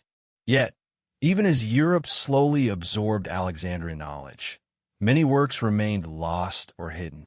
Entire libraries disappeared, scrolls were mislaid, and some manuscripts were intentionally withheld due to political, religious, or cultural considerations. The story of these lost works adds a layer of mystery and tragedy, reminding us that the survival of knowledge is never guaranteed, and that history is always shaped by what endures as much as by what is lost. Each recovered text, therefore, is not merely a historical artifact, but a miracle of human foresight, courage, and devotion. The Renaissance, when it finally arrived, was in many ways the culmination of these centuries-long efforts. It was fueled by the rediscovery and integration of classical knowledge, much of it originating in Alexandria. Artists, scientists, and philosophers built upon these foundations, pushing the boundaries of human understanding to unprecedented heights. The library's influence, though indirect, was profound. Its wisdom had survived not in a single location, but in the minds, hands, and hearts of those who recognized its value and were willing to protect it. As we trace the journey of Alexandrian knowledge into Europe, we see a narrative that is both tragic and inspiring. It is a story of loss and survival, of destruction and preservation, of human courage and devotion. The Library of Alexandria may have been physically destroyed, but its essence endured, carried across continents and centuries by those who understood that knowledge itself is a legacy worth protecting. The Renaissance stands as a testament to their efforts, a vivid reminder that even in the face of obliteration, human curiosity and intellect can endure, shaping the course of history in ways both profound and unpredictable. Even as the Renaissance blossomed across Europe, the fragments of the Library of Alexandria continued to tantalize historians, scholars, and treasure seekers with their elusive presence. Many works had vanished entirely, swallowed by the fires of history, leaving tantalizing gaps that sparked curiosity and speculation for centuries. What knowledge had been lost forever? Which discoveries might have accelerated human progress by decades, or even centuries, had they survived? The mystery of the library's missing scrolls became a narrative of both tragedy and intrigue, captivating imaginations and inspiring relentless pursuit. Picture the scholars of Florence and Venice, poring over ancient manuscripts, discovering scraps of text with unfamiliar symbols or references to works that no longer exist. Every fragment was a clue, a whisper from a civilization long gone, challenging the reader to reconstruct what had been lost. These fragments were often incomplete, their meaning obscured by time, translation, or damage. Yet in their incompleteness lay a peculiar fascination, a sense of potential, as if the very act of discovery was part of a quest to reclaim humanity's lost intellectual heritage. The journey of rediscovery was not linear. Texts appeared in unlikely places, hidden archives of monasteries, private collections of aristocrats, or among the possessions of scholars who had transported them centuries earlier. Some manuscripts had been deliberately hidden, encrypted, or disguised to protect them from political or religious censure. Others were fragments preserved by chance, scrolls that survived floods, fires, or simple neglect, only to resurface when circumstances allowed. Each discovery carried with it a mix of excitement and melancholy, the joy of recovery tempered by the awareness of what was irretrievably gone. The human stakes in these rediscoveries were profound. Scholars dedicated entire lifetimes to studying and piecing together scattered fragments, aware that their work could illuminate lost chapters of human history. Imagine the painstaking effort required to decipher faded ink, reconstruct missing passages, or translate texts written in unfamiliar languages. Each recovered fragment was more than a scholarly achievement. It was a resurrection of thought, an act of devotion to ideas that had survived against impossible odds. The emotional resonance of these efforts underscores the profound connection between human curiosity and the preservation of civilization. The mystery deepens when we consider the gaps themselves. Certain works mentioned in historical references, treatises on science, philosophy, medicine, and mathematics, have never been recovered. These missing texts inspire both speculation and awe. What ideas did they contain? Could they have revealed solutions to problems still unsolved today? or offered insights into societies, cultures, and philosophies that we only partially understand. The very absence of these works fuels fascination, turning the Library of Alexandria into a symbol of humanity's most tantalizing what-ifs. Even rediscovered fragments often pose riddles. A single line of text may hint at advanced understanding of astronomy, an innovative surgical procedure, or a mathematical principle that would not be independently reinvented for centuries. Scholars must act like detectives, piecing together clues from multiple sources, cross-referencing obscure citations, and analyzing surviving works in the context of historical knowledge. Each success is thrilling, yet every gap is a haunting reminder of the library's fragility and the impermanence of human endeavor. The human stories intertwined with these fragments add an emotional dimension to the quest for rediscovery. Individuals risked their reputations, careers, and even lives to preserve, copy, or circulate texts that authorities might have condemned. Some became obsessive, devoting decades to a single fragment, convinced of its importance and determined to unlock its secrets.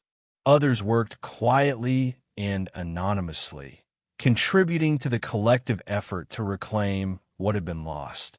Together, they formed a chain of human dedication, linking past to present in an unbroken commitment to knowledge. This period also gave rise to the romanticization of the library itself. Artists, writers, and historians imagined the vast halls, towering shelves, and countless scrolls that had once contained the sum of human knowledge. Their visions, while often speculative, reinforced the library's symbolic power. It became a metaphor for human curiosity, ambition, and the tension between creation and destruction. Every fragment rediscovered was celebrated not only for its content, but as a tangible connection to a lost world, a bridge across centuries that reaffirmed the enduring value of knowledge. The journey of rediscovery extended beyond Europe. Manuscripts traveled further, influencing scholars in distant regions who might never have had access to the originals. Knowledge once confined to Alexandria began to seep into broader intellectual networks, shaping the development of mathematics, astronomy, philosophy, and medicine across the world. Each recovered fragment was a testament to the library's resilience, demonstrating that even in loss, human curiosity and the preservation of ideas can transcend time, geography, and circumstance. The emotional climax of this rediscovery narrative lies in the juxtaposition of loss and triumph. For every scroll recovered, there is the haunting absence of what cannot be reclaimed. For every mystery solved, new questions emerge. Yet it is precisely this tension that makes the Library of Alexandria such a compelling story. The interplay between destruction and preservation, despair and hope, loss and rediscovery. It is a reminder that knowledge is never static. It is shaped by those who protect it, interpret it, and pass it on. And so, the fragments, mysteries, and rediscoveries of the Library of Alexandria continue to captivate humanity. They remind us that history is not merely a record of events, but a living story shaped by courage, devotion, and the unyielding human desire to understand. Each scroll, each faded line, each rediscovered text is a testament to the resilience of knowledge and the extraordinary lengths to which individuals will go to preserve it.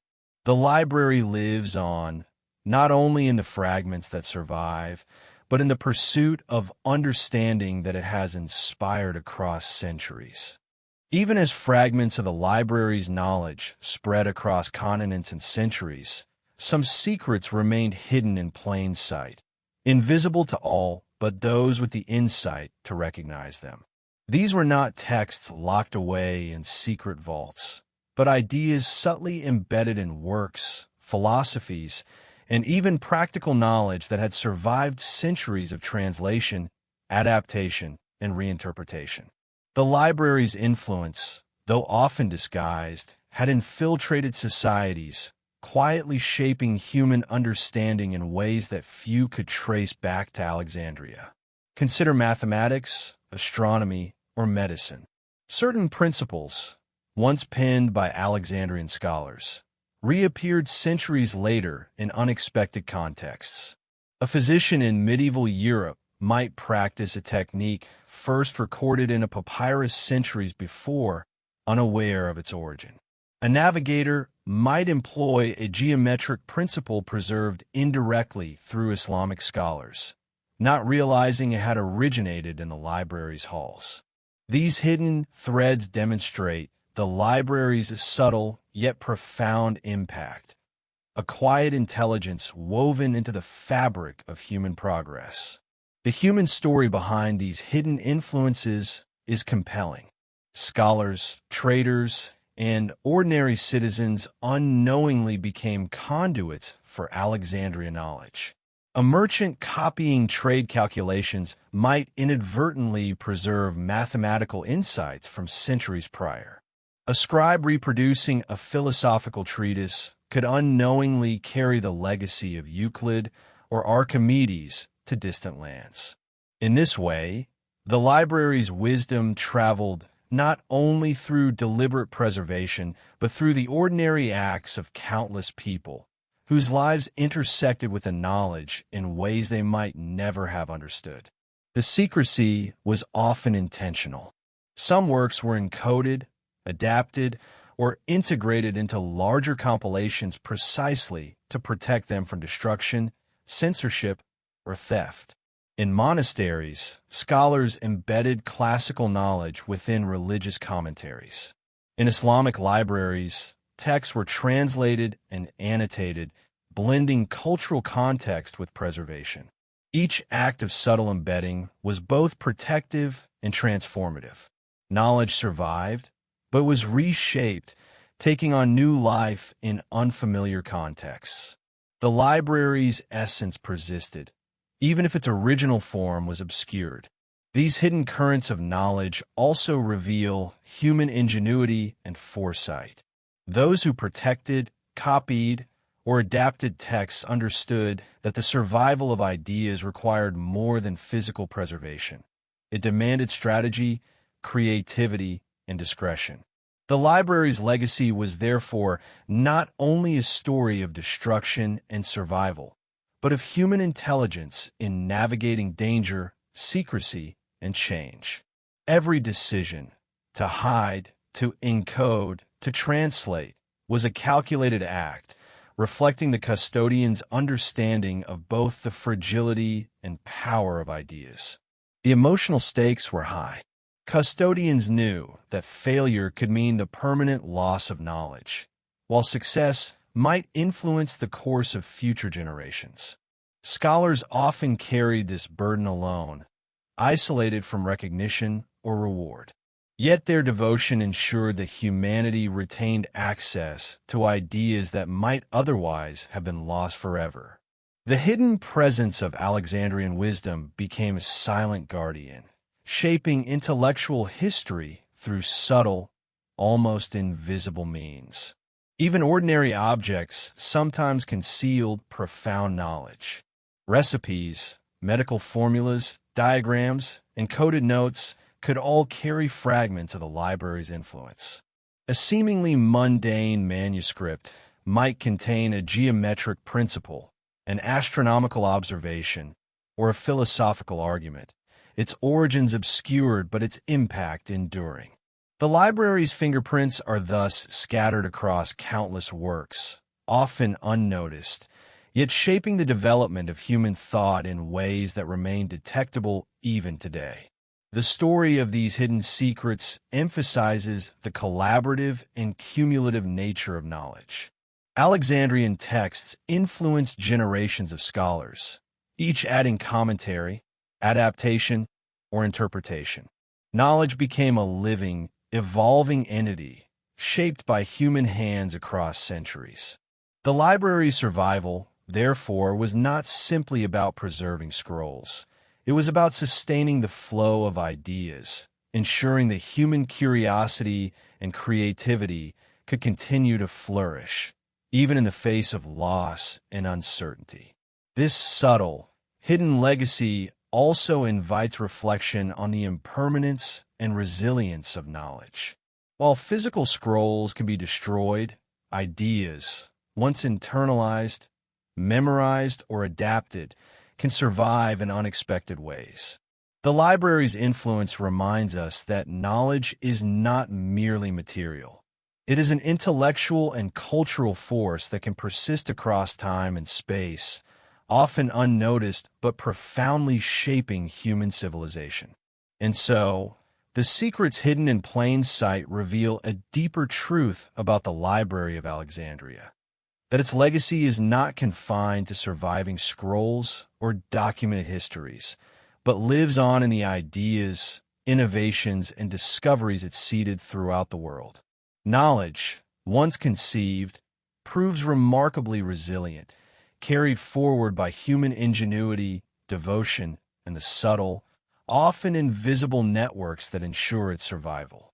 The library's whispers, though obscured, continue to resonate, a testament to the enduring power of human curiosity and the lengths we will go to preserve what we deem precious. Beyond the library's hidden archives and traveling scrolls, the Library of Alexandria left another, subtler legacy: the alchemy of knowledge itself. The human capacity to transform information, observation, and curiosity into discovery, invention, and insight.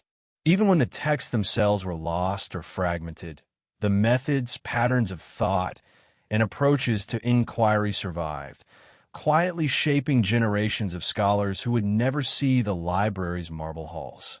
This was the true magic of Alexandria. It taught the world how to think, not merely what to know. Consider the mathematicians who built on the geometric principles preserved from the library.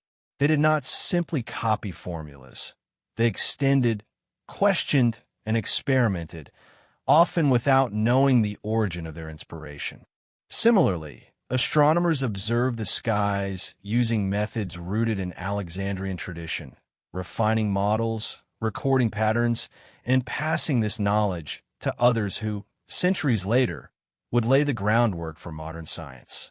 The library's influence thus became an invisible current, guiding intellectual development across continents and eras. The human element was crucial.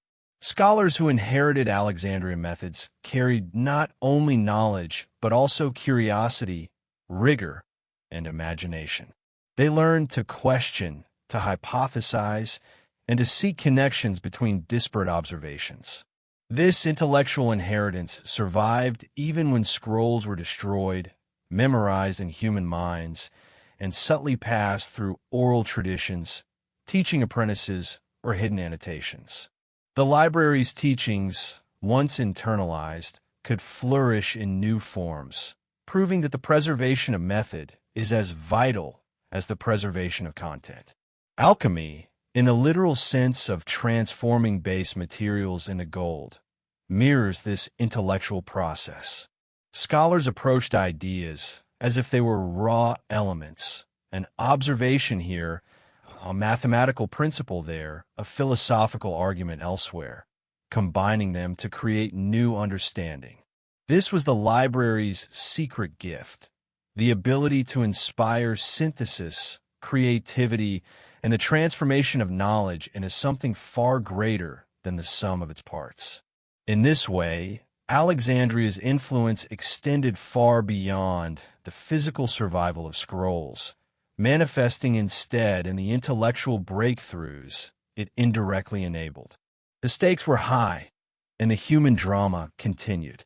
Innovators and scholars often worked in secrecy, protecting their methods and insights from those who might suppress or exploit them.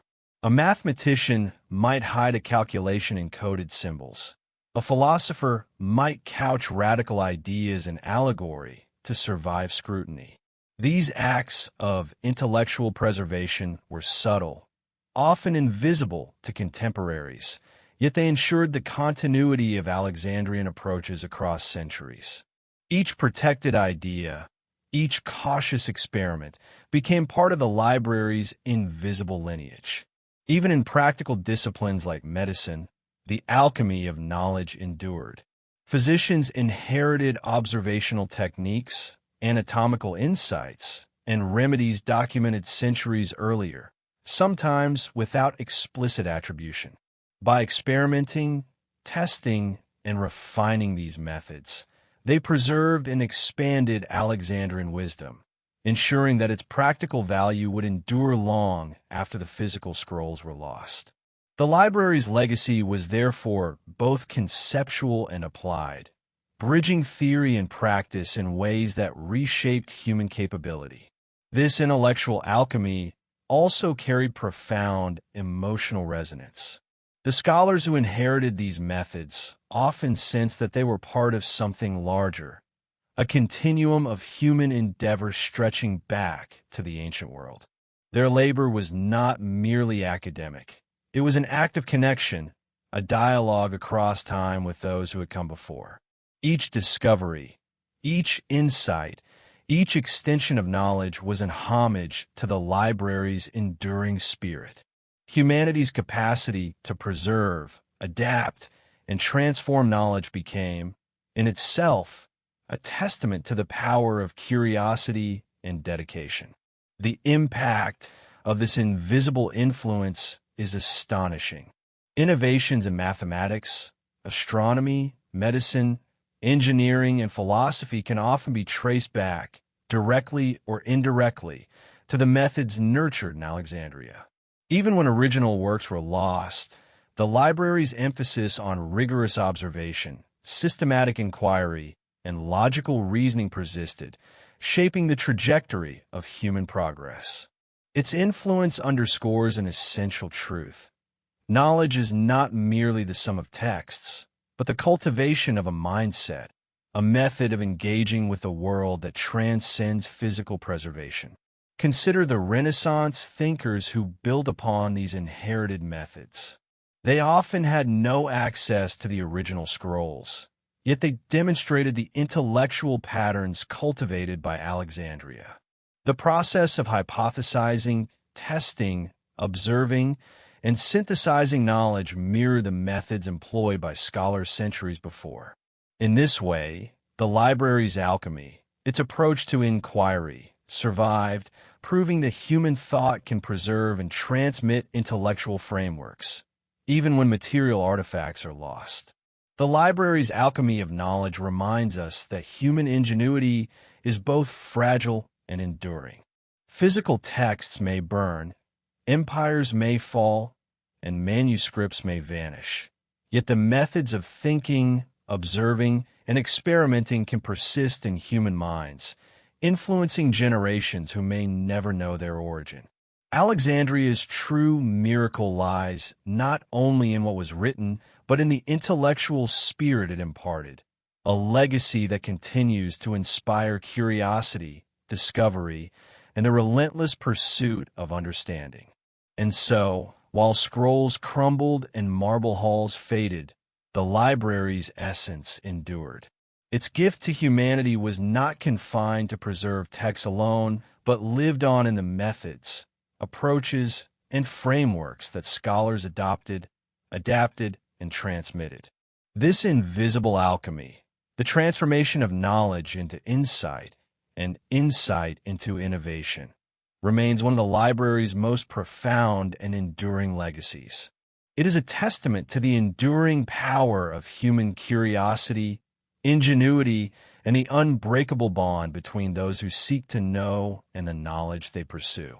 As centuries turned, the ancient world began to fracture and transform. The empire that once shielded knowledge now trembled under its own weight. Wars, migrations, and religious transformations redrew the map of civilization, and in this turbulent era, a new kind of race began, a race not for conquest, but for preservation. The Codex, That humble innovation of bound pages replacing the fragile scroll became the vessel for a new generation of knowledge keepers who sought to rescue fragments of Alexandria's lost wisdom from the jaws of oblivion. The Codex was more than a technical improvement. It was a revolution in thought. Unlike scrolls, which had to be unrolled and re-rolled laboriously, codices allowed quick reference, annotation, and compilation. Ideas could now coexist side by side, their connections seen rather than imagined. Scholars in monasteries and scriptoria across the Mediterranean began to gather, translate, and copy what little remained from the ancient world, turning scattered fragments into structured collections. It was a slow, painstaking process, each letter drawn by hand under flickering lamplight, but it was also an act of quiet defiance against the tide of forgetting. Among those early preservers were monks, philosophers, and scholars who recognized the fleeting nature of memory. They sought to immortalize the knowledge of their predecessors not in marble or gold, but in ink and parchment. The scriptorium became a sanctuary, a fragile continuation of the library's mission. Here, the hum of whispered prayers mingled with the scratching of quills, as centuries-old treatises were resurrected line by line. These were the unseen inheritors of Alexandria's legacy, the keepers of its faint, flickering flame. But this new era brought challenges of its own. The spread of Christianity reshaped intellectual priorities, and much of the pagan wisdom of antiquity was viewed with suspicion or outright hostility. Some works were destroyed not by fire or war, but by deliberate omission. Others survived in hidden corners, protected by those who saw no contradiction between faith and knowledge. In distant monasteries of Ireland, the deserts of Syria, and the cities of Byzantium, isolated scholars continued their quiet labor, unaware that they were stitching together the remnants of a broken intellectual world. The Codex format became their greatest ally. Its durability, portability, and practicality allowed knowledge to travel, smuggled, traded, or gifted from one center of learning to another. What could not be saved in Alexandria found new refuge in Constantinople, Antioch, and later, Baghdad. Each region added its own commentary, translation, and interpretation, turning the act of preservation into a dialogue between civilizations. The very process of copying became transformative as scribes annotated margins with personal reflections, clarifications, and insights. Knowledge evolved through transmission, not merely survived it. Yet the fragility of this enterprise was always apparent. A single invasion, a single fire, or a single decree could erase decades of effort. This realization imbued the work with urgency and reverence. Each scribe understood that their labor might be the last line of defense against oblivion. Their illuminated manuscripts, adorned with gold leaf, intricate borders, and careful illustrations, were not mere works of art. They were acts of devotion, both spiritual and intellectual. Each page represented a triumph over decay, each letter a quiet rebellion against the silence of loss. In Byzantium, scholars preserved Greek and Roman texts long after they vanished from Western Europe. When the empire fell, these codices migrated westward, carried by refugees, traders, and scholars. They would later ignite the spark of the Renaissance, reintroducing lost sciences, philosophies, and arts to a Europe awakening from centuries of darkness. But for now, in the shadowed centuries that followed Rome's decline, these manuscripts slumbered in hidden vaults, awaiting rediscovery. The Arab world, too, became a guardian of Alexandria's forgotten wisdom. In a house of wisdom in Baghdad, scholars translated Greek works into Arabic, expanding upon them with observations, experiments, and commentaries of their own. Mathematics, astronomy, and medicine flourished anew under their care, demonstrating that the library's intellectual lineage had not perished. It had simply changed hands.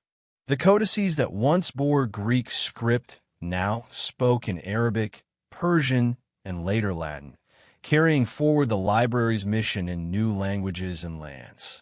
But the race against time continued. Every manuscript was vulnerable to war, to neglect, to the simple wear of centuries. Some codices were lost in shipwrecks. Others crumbled from the oils of human hands. To preserve them, scholars began creating compilations, massive collections that gathered and summarized multiple texts into a single volume. These compilations, though often imperfect and interpretative, ensured that essential ideas survived even when originals were lost. Each summarized passage, each translation, each adaptation became another strand in the web of continuity stretching back to Alexandria. The irony was profound. In trying to preserve knowledge, humanity also transformed it.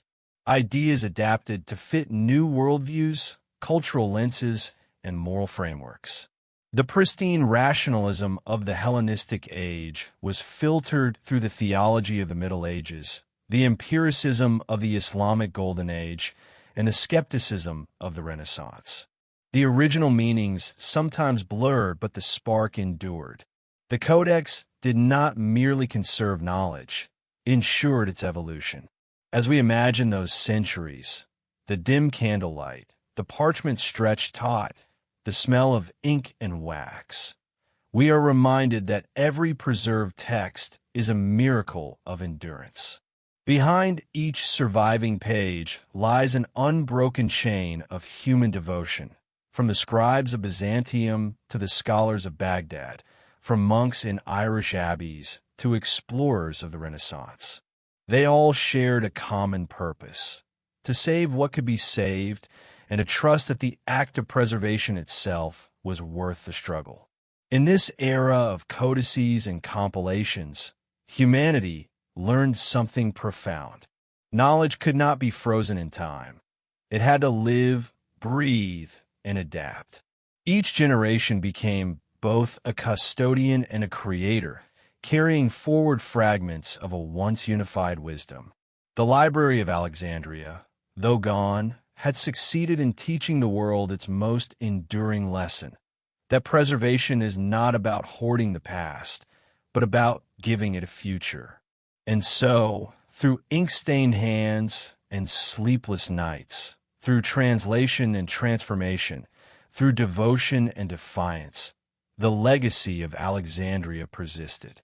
The codices were not merely books. They were vessels of civilization, bearing across the centuries the faint yet unbroken light of a flame that refused to die. The twilight of Alexandria's dream did not arrive all at once. It came slowly, like the dimming of a great lantern, its light fading not from a single blow, but from centuries of erosion, neglect, and silence. By the time the last embers of the library's spirit flickered, much of its wisdom had already scattered like dust into the winds of time, carried in secret scrolls, in whispered teachings, and in the fragile hands of those who refused to forget. But even in its death, the library's influence would echo through every civilization that followed. The destruction of Alexandria's library has long been remembered as an event, a fire, a catastrophe, a single moment of loss. Yet the truth was more complex. The library did not perish in one night of flames. It died over centuries, piece by piece, its scrolls abandoned, repurposed, or lost as regimes changed and priorities shifted. The Serapeum, once the great temple of knowledge, fell silent as the Roman Empire fractured. What remained of its treasures was taken, hidden, or destroyed by the tides of conquest. The world that had once worshipped reason now turned to faith for guidance. And in that transformation, vast realms of human understanding were left behind. Still, something remarkable happened amid the ruins. The knowledge that survived did not vanish, it migrated. Refugee scholars fled with whatever fragments they could carry: mathematical treatises, maps, astrological charts, fragments of philosophy. Some made their way to Athens, others to Constantinople, and still others far beyond the horizon to the burgeoning cities of the East. In their hands, the dream of Alexandria began to shift shape, carried across borders and centuries in search of sanctuary. The Arab conquests of the 7th and 8th centuries brought with them both destruction and renewal. When the armies of Islam swept through the remnants of the Byzantine world, they inherited not only cities, but also centuries of accumulated knowledge. In places like Damascus, Cairo, and most famously, Baghdad, a new hunger for learning emerged. The House of Wisdom, or Beit al-Hikmah, became a spiritual descendant of the Library of Alexandria. Scholars there translated ancient Greek manuscripts into Arabic, preserving works of Plato, Aristotle, Euclid, and Ptolemy. They did not simply copy. They expanded upon them, adding commentaries, corrections, and innovations. Algebra, optics, and medicine flourished under their pens. The ancient flame, long thought extinguished, had found new oxygen in another civilization's quest for truth. It is said that when Caliph Al-Ma'mun looked upon the scholars of the House of Wisdom, he saw in them the guardians of human potential. He funded their translations lavishly, commissioning caravans to scour the old Byzantine world for surviving manuscripts. Each discovery was celebrated as a victory, each restored text a resurrection. In their devotion, we can still hear the echo of Alexandria's scribes, those who once believed that no knowledge was too small to be saved. But this revival, too, was fragile. The Mongol invasions of the 13th century brought devastation to Baghdad. The Tigris River, witnesses say, ran black with the ink of drowned manuscripts as libraries were hurled into its waters. The pattern repeated itself. A new Alexandria built, and another Alexandria burned. Knowledge, once again, became a fugitive. And yet, even this was not the end. Before the fall, countless Arabic translations had already found their way westward, into the libraries of Moorish Spain and Sicily. From there, they would cross into Latin Christendom, where the seeds of the Renaissance quietly took root. It was as if the spirit of the library refused to die.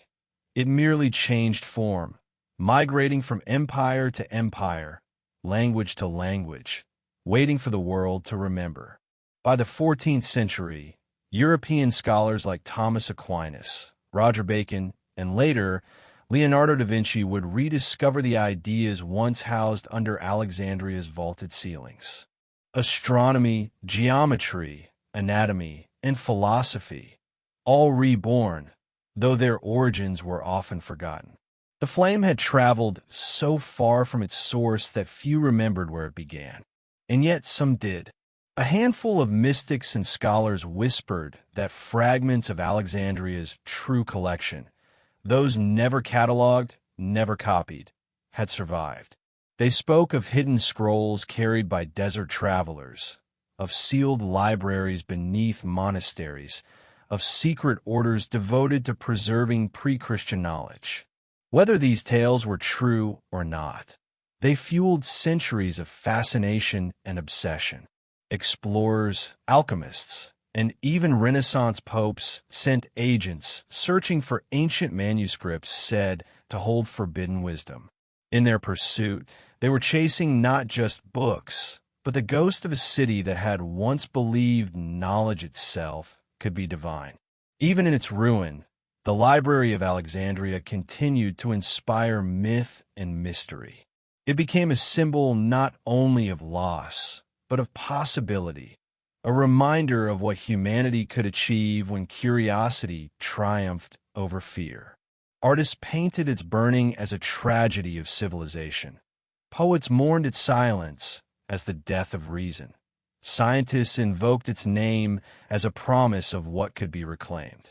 The library ceased to be a place. It became an idea, immortal in its absence. Across the centuries, its echoes continued to shape the destiny of knowledge. The universities of Europe, the libraries of the Islamic world, the academies of the Enlightenment, all bore the library's invisible fingerprint. Even as humanity built new temples to learning, Oxford, Bologna, Paris, Cairo, the old dream persisted, to gather, protect, and expand the sum of all understanding. It was the same vision that once guided the hands of scholars in that vanished city by the sea. And so, Alexandria's dispersal was not an ending, but a transformation. Its wisdom, scattered across continents, found new homes in new hearts. The library that burned in the ancient world was reborn countless times thereafter, in the pages of books, in the minds of thinkers, in the dreams of civilizations yet to come. Its story became the story of humanity itself, fragile, resilient, endlessly striving toward light. By the time the Renaissance dawned, few remembered the exact place where the library once stood. Its columns had long crumbled, its harbor filled with silt. But the spirit of what it represented, the boundless pursuit of knowledge, the faith in reason over ignorance, remained alive. Alexandria's dream had survived not through walls or scrolls, but through people. Through every scholar who copied a text by hand, through every teacher who passed on an idea, through every curious soul who dared to ask why. In that sense, the library was never truly lost. It lived on in secret hands, carried by those who understood that no flame ever dies as long as someone remembers its light. The dispersal of Alexandria's dream was not a tragedy. It was a scattering of seeds sown across the world, waiting for the right time to bloom again. In the centuries following the dispersal of Alexandria's wisdom, a strange and quiet phenomenon began to take shape, an invisible web of secret custodians. They were monks and mystics, astronomers and philosophers, heretics and dreamers. Some wore the robes of faith. Others hid behind the guise of tradesmen, scholars, or travelers. But they shared a single conviction, that certain knowledge was too precious, too dangerous, or too divine to be left to the chaos of politics and war. These were the hidden brotherhoods of preservation, the silent heirs to the Library of Alexandria. They emerged first in whispers, often without names, their origins lost in the shifting sands of time. Some said they were founded by scholars who had escaped the last fires of Alexandria, bearing rescued scrolls across the deserts of Egypt. Others believed they descended from the philosopher-priests of Heliopolis, who had hidden their wisdom when empires rose and fell. Whatever their true beginnings, they appeared like shadows wherever knowledge was threatened, moving manuscripts, translating forbidden texts, and hiding fragments of the ancient world within monasteries, temples, and vaults. In medieval Europe, as the Inquisition tightened its grip on thought, these brotherhoods found new purpose. Monks in remote abbeys quietly copied texts that the Church had forbidden, disguising pagan philosophy beneath the language of theology. They buried scrolls in stone walls, carved codes into illuminated margins, and smuggled dangerous manuscripts through trade routes under the guise of harmless correspondence. The act of preservation had become an act of resistance. Knowledge had become contraband. There were whispers of one such order, an elusive circle known only as Custodes Lucas, the keepers of light. Their symbol, it was said, was a burning torch crossed by a quill, a mark occasionally found hidden within the ornate borders of certain Renaissance manuscripts. According to rumor, They traced their lineage back to the scholars of the Serapeum, the last temple library of ancient Alexandria. Their purpose was simple but sacred: to keep the flame alive until humanity was ready to bear it again. No chronicles officially mention them. Their name survives only in footnotes, apocryphal letters, and the half-erased symbols on parchment that time has nearly devoured. In the East, similar societies thrived under different names. In Persia, Sufi mystics guarded ancient philosophical treatises and scientific works that bridged the worlds of faith and reason. In Egypt, the descendants of scholars who once served at the Great Library were said to have passed down coded teachings through oral tradition.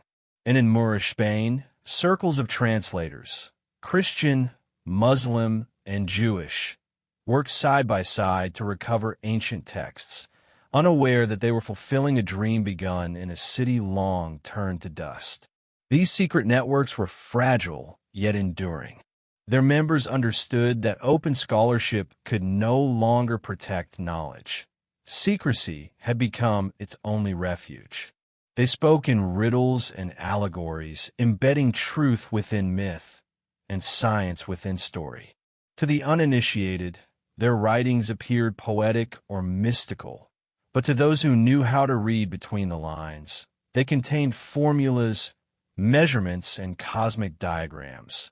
The geometry of stars hidden within prayers, the anatomy of the human body disguised as allegory, the laws of motion written as parables of the soul.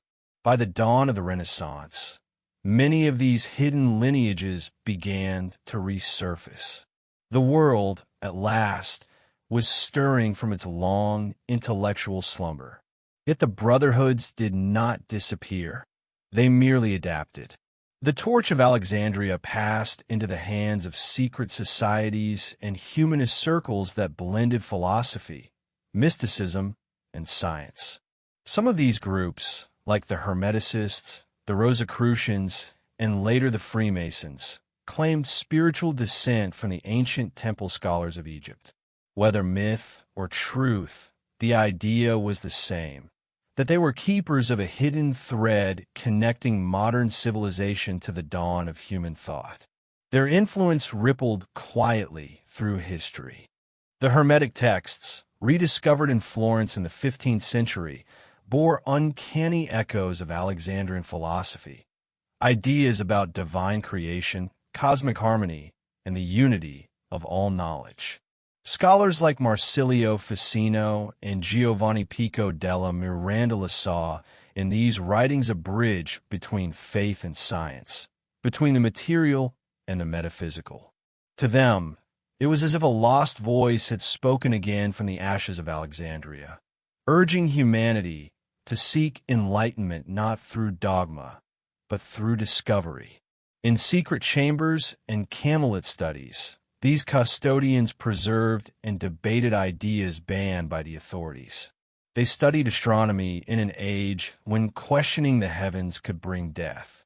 They experimented with alchemy, not for gold, but for understanding, the transformation of matter as a metaphor for the transformation of the soul. They built libraries within libraries, hidden rooms behind false walls, and labyrinthine collections of coded manuscripts known only to a select few. To them, knowledge was sacred fire, beautiful but perilous in the wrong hands. Its secrecy came at cost. As these brotherhoods guarded their treasures, they also isolated them. Knowledge meant for all became confined to the few. Some began to see themselves not as servants of enlightenment, but as its masters. The same pride that had once led kings to hoard wisdom began to infect the new custodians. Within their secrecy, ambition took root. What began as protection became power. The torch of Alexandria, so long carried in darkness, flickered with human greed once more. Still, not all were corrupted. Some kept the faith purely, passing on their manuscripts, maps, and formulas with humility. One story tells of a monk in the 12th century who risked his life to smuggle a Greek codex through war-torn Italy, delivering it to a scholar in Paris who would later inspire generations of thinkers. Another speaks of an Andalusian astronomer who, before his death, buried a chest of writings beneath the sands of Fez, claiming they contained the true legacy of Alexandria. Whether these tales are fact or myth hardly matters, for in every age, there were always those who believed in the sanctity of knowledge and the duty to protect it from oblivion.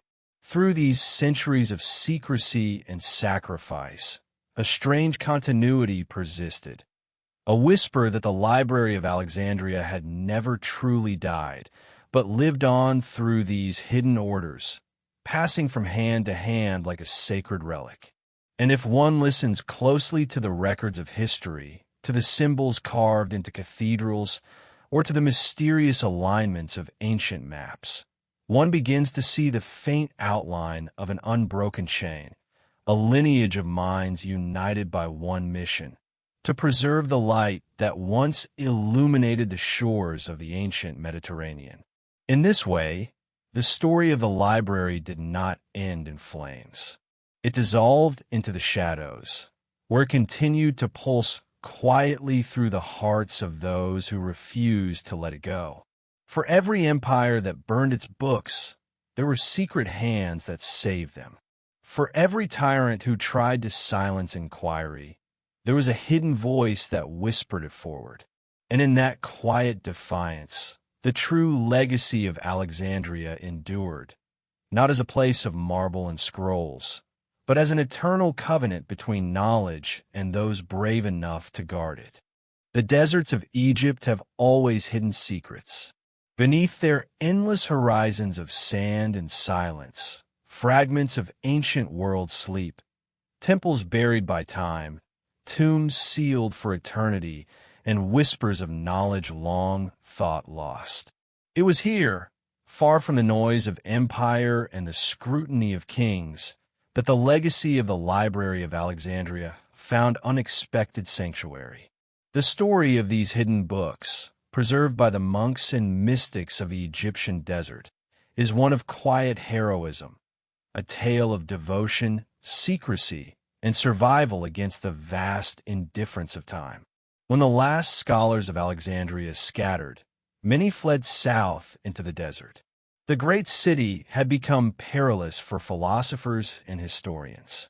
Religious fervor had replaced rational debate. Suspicion had replaced curiosity. But the desert offered something the city could not: silence. Monks who had already built small hermitages along the Nile welcomed these exiled scholars into their communities. The scholars carried nothing but what they could conceal: fragments of manuscripts, partial scrolls, and memory. Together, they began to rebuild, not another library of marble and columns, but one of parchment and faith. These desert monasteries became living archives. Their walls were simple, their resources meager, but their purpose profound. In the cells of St. Anthony's Monastery, the Coptic monks preserved Greek and early Christian texts side by side. The monastery of St. Catherine in Sinai became a sanctuary for manuscript from across the ancient world, biblical, philosophical, and scientific alike. There, in a place so remote that even empires forgot it existed, the dream of Alexandria took root once more, sheltered beneath the unchanging gaze of the desert stars. To those who entered these sacred places, time seemed suspended. The monks moved in rhythm with the sun, their days marked by prayer and transcription. Each letter written was an act of worship, each copied page a resurrection. Some wrote in Greek, others in Coptic or Syriac, and later in Arabic. Language mattered less than meaning. They knew they were not just preserving words, but the spirit of inquiry itself. Their faith demanded obedience, but their hearts honored understanding. In them, the ancient world and the spiritual world met, not as enemies, but as reflections of one another. Legends grew around these communities. Some claimed that among their libraries were scrolls rescued directly from Alexandria before its final fall, texts carried into the desert by fleeing scholars and hidden in caves for safekeeping. Others spoke of secret rooms beneath the monasteries, accessible only to certain abbots, where heretical works and pagan philosophies were concealed. The truth remains elusive, but discoveries made centuries later hint that the legends may not have been mere fantasy. In 1945, near the town of Nag Hammadi, Egyptian peasants digging for fertilizer stumbled upon a sealed clay jar. Inside, wrapped in linen and hidden for over 1,500 years, were 13 leather-bound codices, ancient books containing 52 texts. Among them were Gospels, dialogues, and philosophical treatises that had been declared heretical by early church authorities and thought destroyed forever. These were not random writings. They were the suppressed voices of a lost intellectual age, the kind of material that might once have filled Alexandria's shelves. The Nag Hammadi discovery sent shockwaves through the modern world. It revealed a different vision of early thought, one that blended mysticism, philosophy, and science with the language of the divine. The so-called Gnostic Gospels offered glimpses into alternative traditions of early Christianity, echoing ideas that could have easily been nurtured in the philosophical melting pot of Alexandria. Their preservation, against all odds, suggested that someone, perhaps centuries ago, had deliberately hidden them, aware that the world was not ready to receive their truths. But this was not the only treasure the desert yielded. At St. Catherine's Monastery in Sinai, another astonishing discovery awaited. Hidden behind a wall, sealed by centuries of plaster and dust, lay one of the oldest and most complete Bibles ever found, the Codex Sinaiticus, dating to the 4th century. Alongside it were hundreds of other manuscripts in Greek, Arabic, Georgian, and Syriac, texts that bridged cultures and epochs. They were not merely religious writings. Some contained fragments of classical authors, scientific notes, and philosophical reflections. Each page was a whisper from the past, a fragment of the continuum that stretched back to Alexandria. Historians began to realize that these desert libraries were more than spiritual retreats. They were time capsules. The arid climate had preserved manuscripts that would have long decayed elsewhere. But preservation alone does not explain survival. There was intention here, purpose. Someone, at some time, had chosen to carry these texts across barren landscapes, to hide them where no empire would think to look. Perhaps they were monks acting under divine inspiration. Perhaps they were remnants of Alexandria's last scholars fulfilling an oath to safeguard knowledge until a safer age. Every recovered manuscript tells a story of risk. Transporting even one scroll through the desert meant facing bandits, dehydration, and heat. Yet they did it, not for wealth, but for continuity. Some scholars suspect that during the 4th and 5th centuries, as religious conflict intensified in Egypt, scrolls from the library's remnants were intentionally distributed among monastic communities for protection. Each monastery became a fragment of a larger whole, a living network of memory scattered across the sands. Imagine, for a moment, those monks in their candlelit chambers. The hiss of the lamp oil, the rasp of the quill against parchment, the soft murmur of prayers. Outside, the desert stretched endlessly, silent except for the sigh of wind across stone.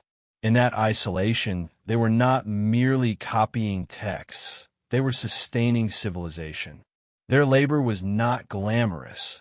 No one would remember their names. Yet without them, entire centuries of knowledge would have been erased. They were the invisible guardians of continuity, preserving not for glory, but for the future. The irony is almost poetic. The Library of Alexandria, born in a city of noise, power, and ambition, found its rebirth in places of silence, humility, and faith. Its scholars had once sought to conquer ignorance through grandeur. Its monks did so through devotion. Both were driven by the same impulse, to keep the light alive. Today, as archaeologists and historians continue to explore the deserts of Egypt, they still uncover remnants of this hidden lineage. Papyri sealed in jars, fragments of texts buried beneath monastery floors, coded inscriptions hinting at lost books yet undiscovered. Each new find reaffirms a profound truth, that the past is not dead. It merely waits beneath the sand, patient and unyielding. And as modern eyes gaze upon those faded letters, the words written by hands long turned to dust, they complete a circle begun more than 2 millennia ago. The knowledge once gathered under the marble vaults of Alexandria did not vanish. It was carried into the wilderness, hidden among the dunes, guarded by the faithful, and preserved for a future they would never see. Through their endurance, the library lived on, not in the splendor of architecture, but in the fragile resilience of parchment, ink, and human devotion. In those silent monasteries, surrounded by nothing but sand and sky, the dream of Alexandria continued to breathe. There are moments in history when knowledge must disguise itself to survive. When open inquiry becomes dangerous, truth learns to whisper. The centuries following the fall of Alexandria were such times, an age of fire and faith, where the written word could condemn its author and curiosity could be a crime. Yet even as the world turned its eyes away from the old wisdom of Greece, Egypt, and Babylon, a secret current continued to flow beneath the surface of history. That current was alchemy, the coded language of those who refused to let the ancient sciences die. Alchemy was more than the quest for gold or immortality. It was, at its core, a survival strategy. It took the fragmented knowledge of Alexandria, its chemistry, physics, medicine, and philosophy, and cloaked it in metaphor.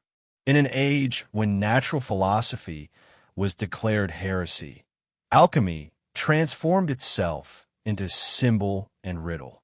The alchemists spoke of turning lead into gold, of the philosopher's stone, of elixirs and transmutations. But beneath their allegories lay a subtler truth. They were preserving the scientific spirit, encrypted in a language the fearful could not decipher. The roots of this hidden code stretched deep into the past.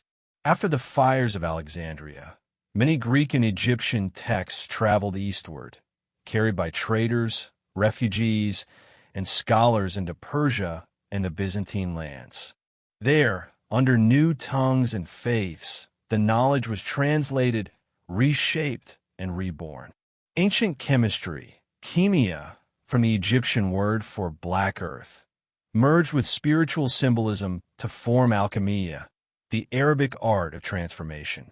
In the laboratories of Baghdad and Damascus, alchemy became the meeting point between the physical and the divine. Muslim scholars like Jabir ibn Hayyan, known in the West as Geber, refined it into a disciplined science. Jabir's writings, though steeped in symbolism, revealed deep understanding of acids, distillation, and crystallization, techniques still used centuries later in modern chemistry. Yet he never spoke of them plainly. Each instruction was buried within allegory.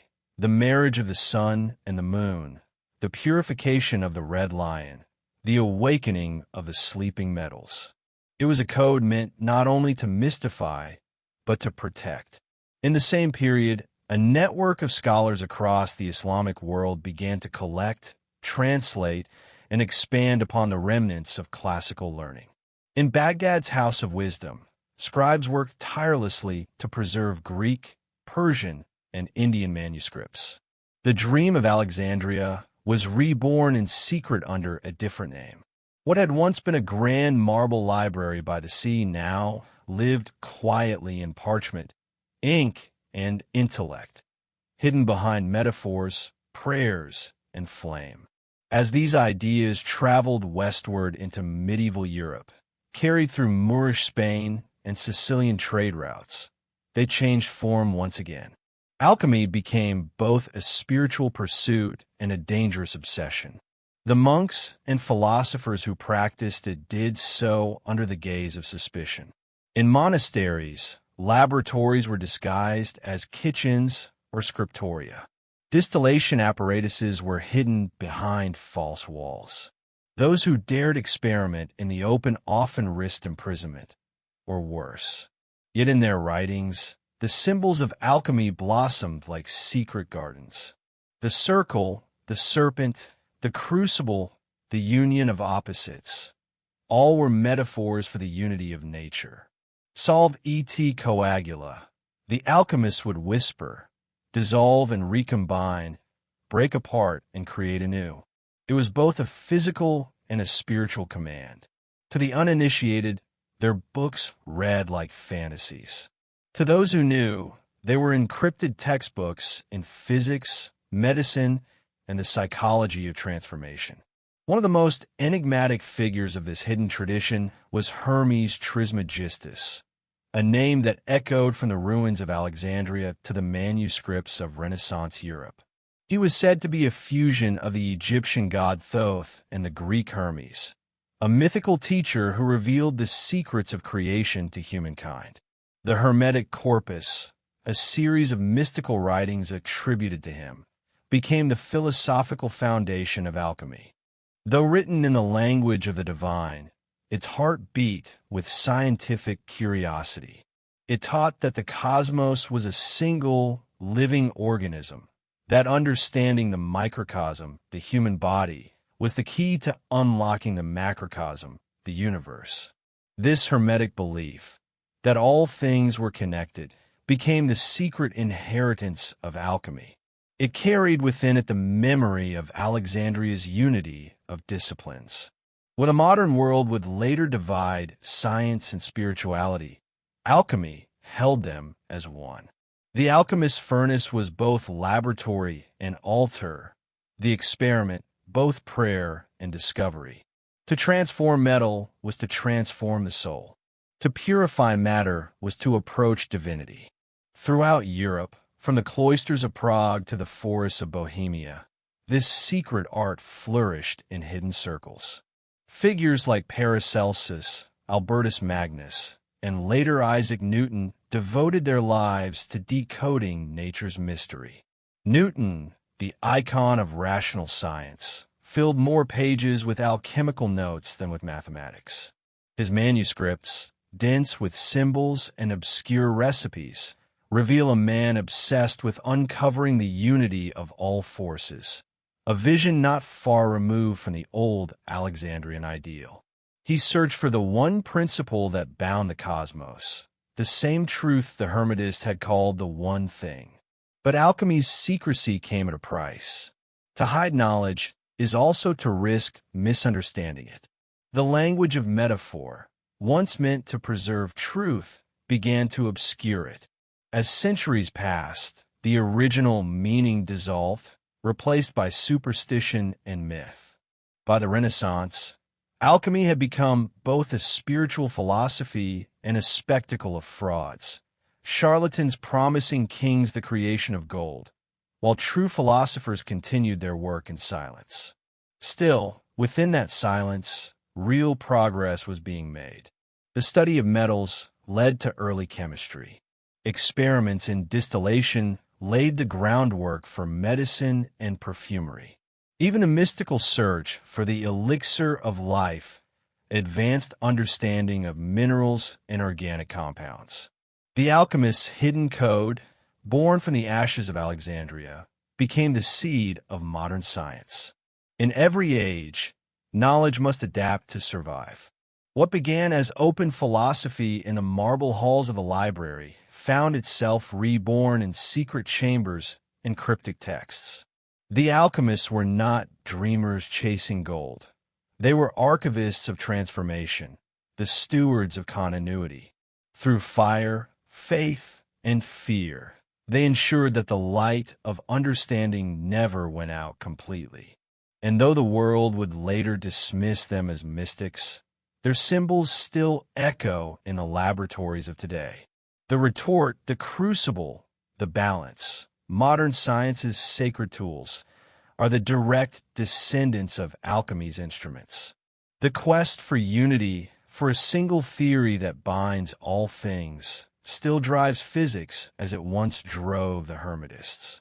The Philosopher's Stone was never about gold. It was about comprehension, the moment when the fragments of knowledge align into one radiant truth. The alchemists did not find their stone, but perhaps they found something greater. They became the bridge between two worlds, the ancient and the modern, the mystical and the rational. Their coded writings carried forward the buried spark of Alexandria, ensuring that the quest for knowledge, once thought extinguished, continued to burn quietly, invisibly, and eternally. For centuries after the flames of Alexandria faded, a new light began to rise in the east. It did not glow from marble columns by the sea, but from the golden domes and narrow streets of a desert city, Baghdad. There, under the Abbasid caliphs, the dream of the lost library was quietly reborn. The city was a convergence of trade, language, and power, a place where the wisdom of empires met and merged. By the 9th century, Baghdad had become the beating heart of human knowledge, earning a name that still echoes through history, Beit al-Hikmah, the House of Wisdom. Inside its walls, something extraordinary took place. Scribes, philosophers, and translators gathered from every corner of the known world. They came from Greece and Persia, from India and Egypt, carrying with them the relics of civilizations long thought dead. They spoke in many tongues, Arabic, Greek, Syriac, Sanskrit, yet shared a single purpose: to recover, understand, and preserve the totality of human knowledge. It was as if the spirit of Alexandria had found sanctuary in the desert, reborn under new stars. The Abbasid caliphs understood something the conquerors of old had not. That knowledge was a form of power far greater than gold or territory. Caliph al-Ma'mun, who ruled in the early 9th century, made this his life's mission. He sent emissaries across continents, searching for lost texts rumored to survive in monasteries, temples, and ruins.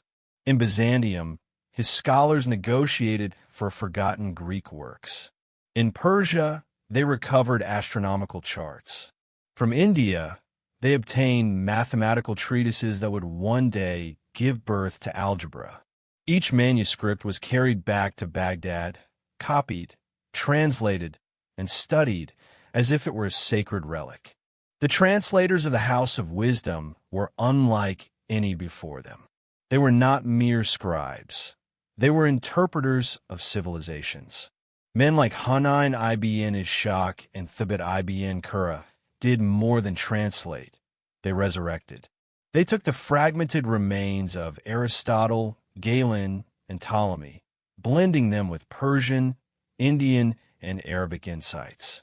Under their pens, science became universal again. The words of long-dead philosophers gained new voices, and in the process, the world's intellectual map was redrawn. Alchemy, astronomy, medicine, and mathematics all flourished under their guidance. Observatories rose on Baghdad's rooftops. Maps of the heavens were redrawn with astonishing accuracy. The first hospitals based on rational medicine were established, drawing from both Greek and Alexandrian traditions. Scholars dissected both text and theory, searching for the hidden order that governed nature. In their eyes, studying creation was an act of devotion, a way to understand the mind of God through the harmony of numbers and form. Yet this new enlightenment was not without its shadows. Just as Alexandria's greatness had been envied and misunderstood, so too did the House of Wisdom become a symbol of both wonder and suspicion. Knowledge, after all, is never neutral. It empowers, but it also threatens. Philosophers debated questions that challenged theology. Was the universe eternal? Did the stars influence fate? Could reason stand above revelation? These questions echoed like quiet thunder in the corridors of Baghdad's palaces. Still, for nearly 4 centuries, the flame burned bright. The House of Wisdom became not merely a library, but a living organism, a mind that stretched from the Nile to the Industry.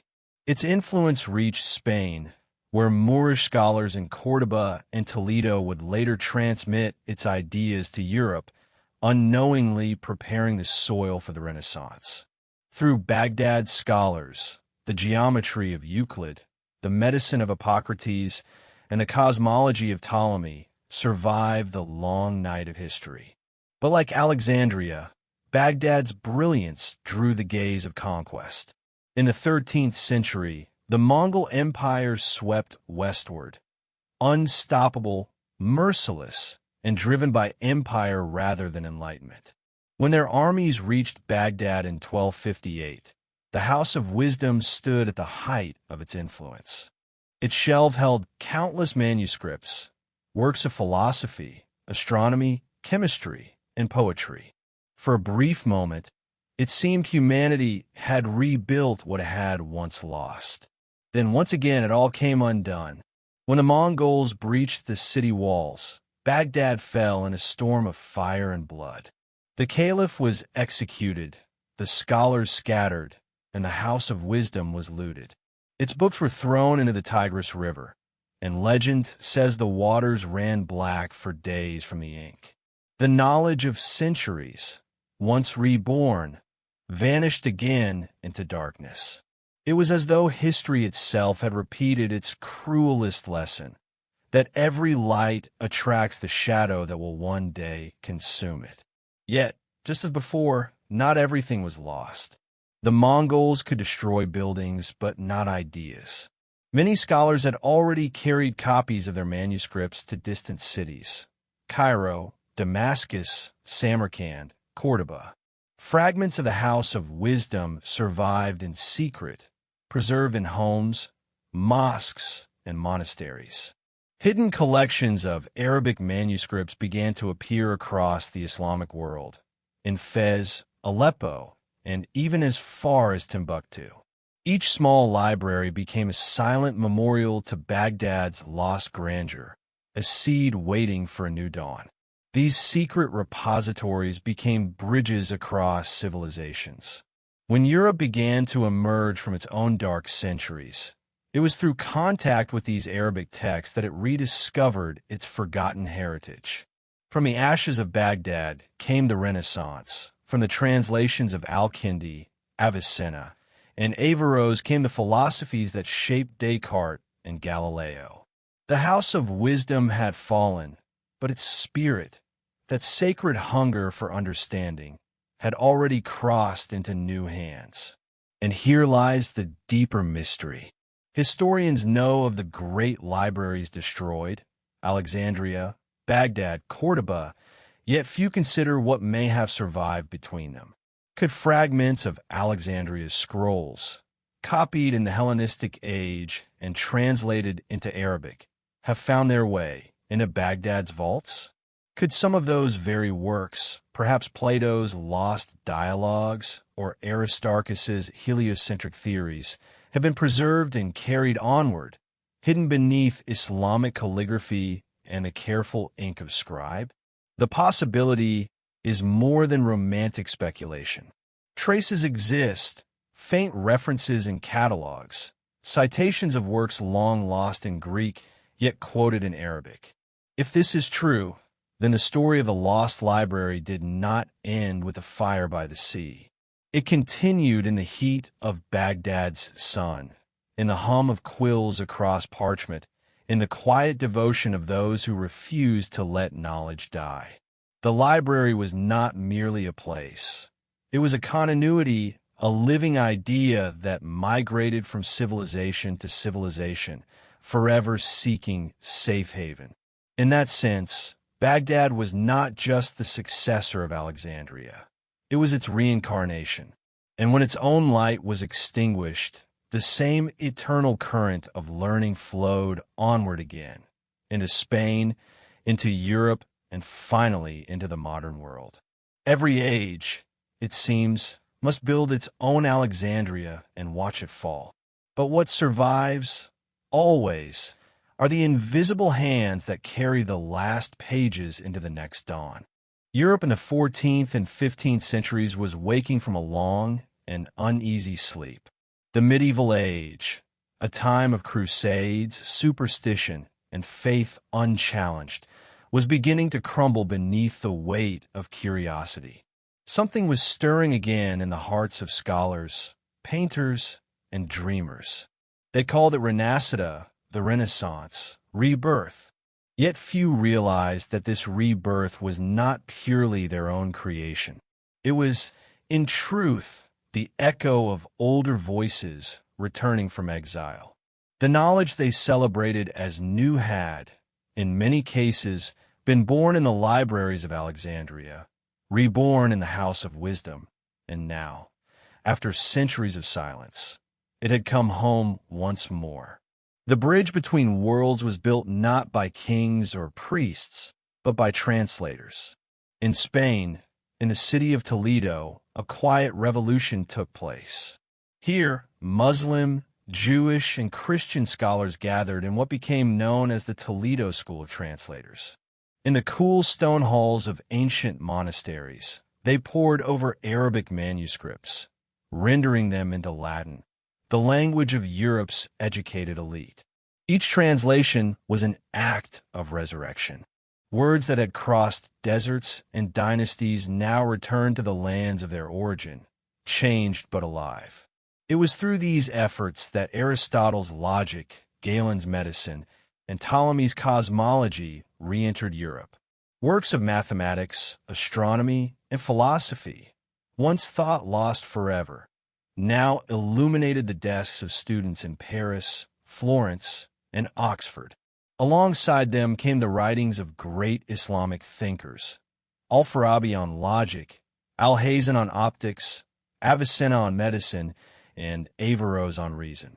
These names, though foreign to Latin ears, would reshape the foundations of Western thought. To the scholars of Europe, this rediscovery felt like revelation. To the careful observer, it was continuity, the old flame of Alexandria rekindled through the centuries. The chain of knowledge had never truly broken.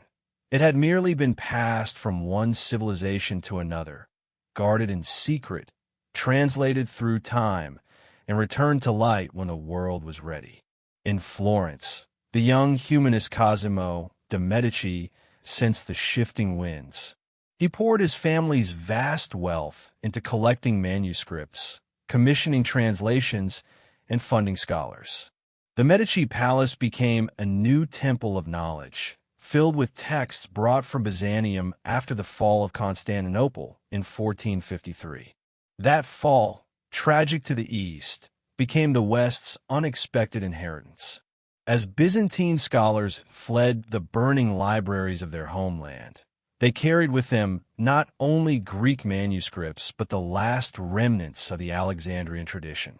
Among their treasures were works of Plato, Euclid, and Hermes Trismegistus.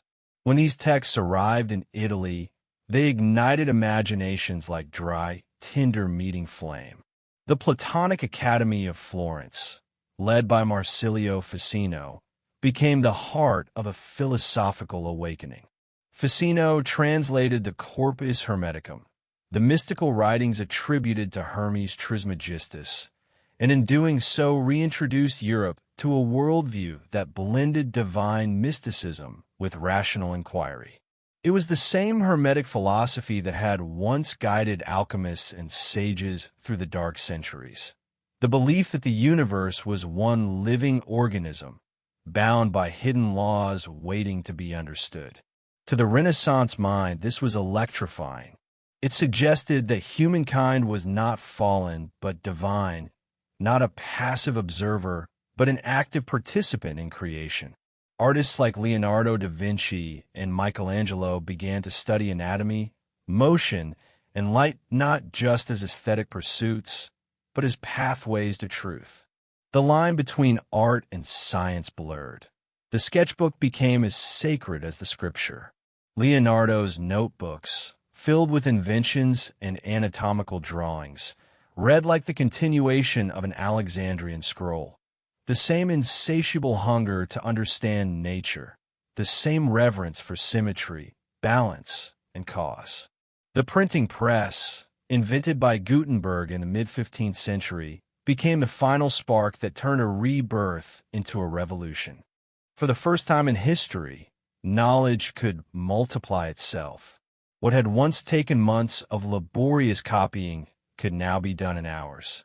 Texts that had survived only in the vaults of monasteries or the hands of the elite now spread across Europe like wildfire. The ancient world was no longer a whisper, it was a roar. And yet, amidst the jubilation, shadows still lingered. Not all knowledge was welcomed. The Church, whose authority rested on spiritual exclusivity, viewed certain rediscoveries with suspicion.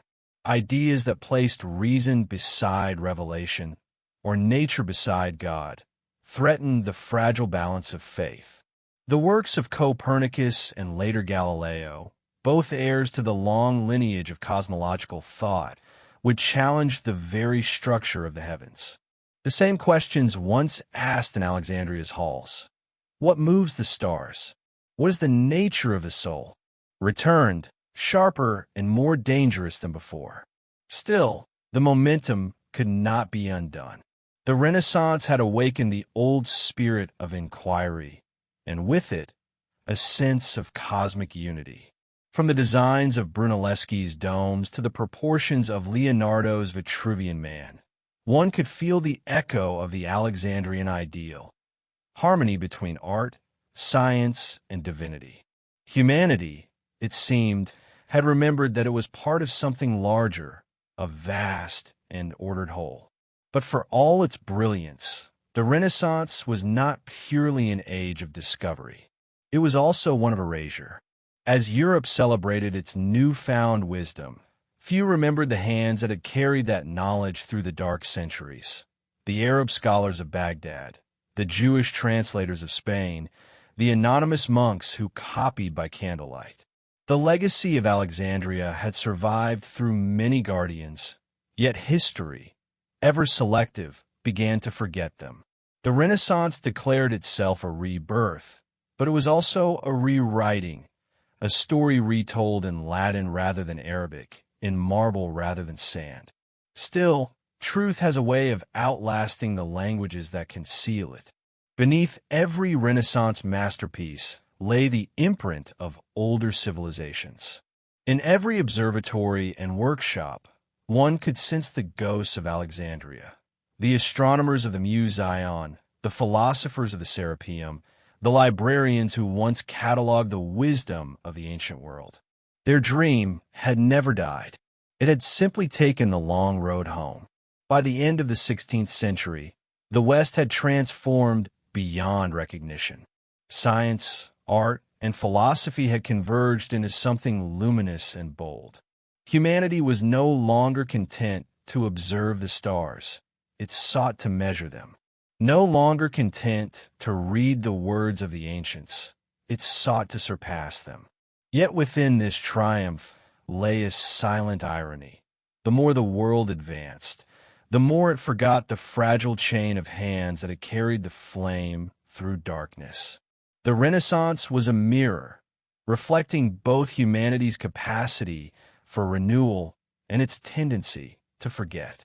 It proved that knowledge can die and be reborn, that every ending carries within it a seed of continuation. The dream of Alexandria had crossed oceans of time and belief to reach this point, whispering through every age. That truth cannot be destroyed, only hidden, waiting, always for the next curious mind to rediscover it. As the village settled beneath the cloak of night, a strange quiet descended over the earth. The fires that had once burned bright with the laughter and chatter of the day now flickered gently, sending soft tongues of flame toward the heavens. Smoke rose in twisting ribbons, carrying with it the scent of pine and moss, vanishing into the dark embrace of the night sky. Above them stretched the vast unknown, an endless sea of stars scattered across the black canvas, each glimmering point a mystery too deep to name. The people, though primitive in knowledge, felt the profound weight of those lights. They would gaze upward, their faces soft and still, as if listening to something that only the heart could hear. Sometimes the elders would speak of the stars as living spirits, eyes of their ancestors watching from the heavens. Others whispered that the lights were holes in the fabric of the world, where the souls of the departed passed through to a greater realm beyond. To the children, they were eternal fires lit by unseen hands, guiding them home when the night grew too dark. Every story, every belief, became a way to make sense of the incomprehensible, to turn fear into wonder and loneliness into connection. In the cold hush of the wilderness, time seemed to stand still. The wind sighed through the tall grass, brushing softly against the sleeping forms huddled near the embers. The rhythmic crackle of the fire blended with the distant murmur of the forest, the call of an owl, the rustle of unseen creatures, the faint rush of water from a nearby stream. To these early humans, the world was not silent. It was alive, breathing in harmony with them. And within that great breathing, they sensed something greater, a presence woven into the fabric of everything that existed. A mother sat near the edge of the firelight, her arms wrapped around a small child. The little one's eyes were wide with awe, reflecting the shimmer of the sky above. "Why do they shine?" the child whispered, voice small as the breeze. The mother smiled faintly, her expression both gentle and distant. "Because they are watching," she murmured, "and because they remember." She pointed to a particularly bright star that hung low near the horizon. "That one. That is where your grandfather walks now. He sees you when you sleep. He listens when you dream." The child blinked slowly, eyes heavy with wonder and sleep, and nestled closer to the warmth of her side. These quiet beliefs formed the earliest seeds of something sacred. Not religion as the world would one day know it, but reverence. Reverence for the unknown, for the vastness beyond human reach, and for the connection that bound all living things beneath one sky. The stars gave them more than light. They gave them meaning. When the hunters lost their way in the forest, they looked to the heavens for direction. When the sick lay dying, they looked to the stars for comfort. In every flicker above, they saw both endings and beginnings. As the night deepened, the air grew colder. Frost began to settle on the tips of the grass, catching faint glimmers of starlight. The fire dimmed to a soft glow, its warmth fading but its presence steady. One by one, the villagers drifted into sleep, their breaths slow and even. Only the night remained awake, endless, mysterious, and patient. The stars shimmered like ancient eyes that had seen every birth, every death, every fleeting spark of human life that had ever passed beneath them. And though these early people could not name constellations or measure distance, they felt something truer than science, a sense that they were not alone, that somewhere in the great silence above, there was memory, there was purpose, there was story. The universe, to them, was not indifferent. It was whispering. It was waiting. It was alive. As dawn lingered far beyond the horizon, the village still slept beneath the quiet guardianship of the stars. Only the faint glow of dying embers remained, soft, trembling hues of orange and red nestled among blackened wood. Yet within those fragile flames, something ancient and unseen was alive. The fire was not just a tool or a comfort. It was a companion, a living presence that had followed humanity through the long, cold ages. It gave warmth to their bones, light to their eyes, and meaning to their nights. Around it, stories were born, songs were whispered, and the first dreams of civilization began to take shape. The fire's glow cast shadows that danced along the cave walls, shapes of hunters, of mothers, of beasts, of spirits unseen. The villagers often sat for hours, watching these flickering images move as though telling their own tales. To them, the flames were not random. They were messengers. Each spark, each twisting movement seemed to carry intention, a sign from the unseen world that lived between light and darkness. Elders would close their eyes and listen to the crackle as if hearing the voices of those who came before, believing that the fire spoke in a language only the soul could understand. When a child was born, they would light a fire. When someone passed away, they would light one again. In moments of fear, they drew close to its warmth. In moments of joy, they celebrated around its glow. Fire became the bridge between life and death, between the earth and the heavens. It was both protector and destroyer, a symbol of creation and ruin. The people learned to respect it, to feed it with care, to never let it die without purpose. For to let the fire fade was, in their hearts, to invite darkness, not just of the night, but of the spirit. As seasons changed, the fire remained constant. Through storms that howled and winters that froze the rivers, through hunger and sickness, through birth and harvest, it endured. Children grew up with its light painting their faces, their earliest memories soaked in its warmth. It became the center of their world, the silent witness to every triumph and every sorrow. When they hunted and returned successful, they laid their catch by the fire in offering. When they failed, they sat beside it in silence, seeking courage from its steady glow. There was one night, they said, when the fire refused to burn. The wood was dry, the air was still, yet no flame would take hold. Panic spread quietly through the camp. Whispers of angered spirits, of forgotten rituals. The shaman, an old man with eyes clouded like mist, stepped forward. He knelt by the pile of wood, his hands trembling but sure, and began to hum a low, rhythmic sound, a tune older than any story remembered. The villagers watched as he struck the flint once more, and this time the spark caught. The fire roared to life, brighter than it ever had before, casting long shadows that reached deep into the forest. The people fell silent. The shaman looked into the flame and said softly, "It does not burn for wood. It burns for us." From that night on, the villagers treated the fire not just as an element, but as something sacred.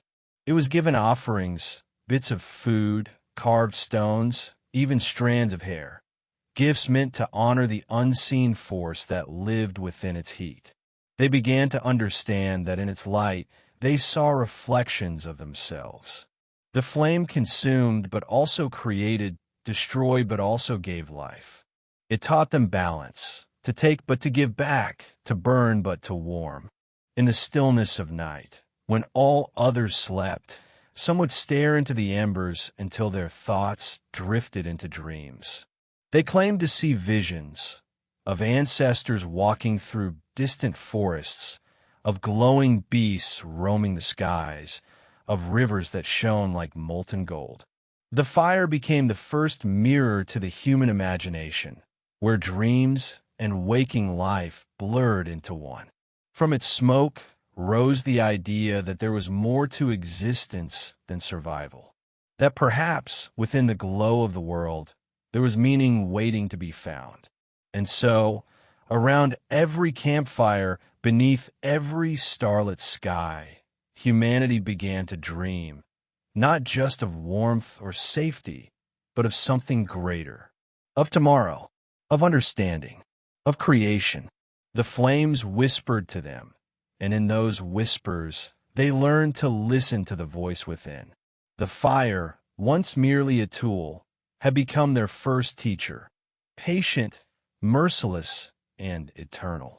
As dawn finally touched the edges of the horizon, the first light of the sun met the last glow of the embers.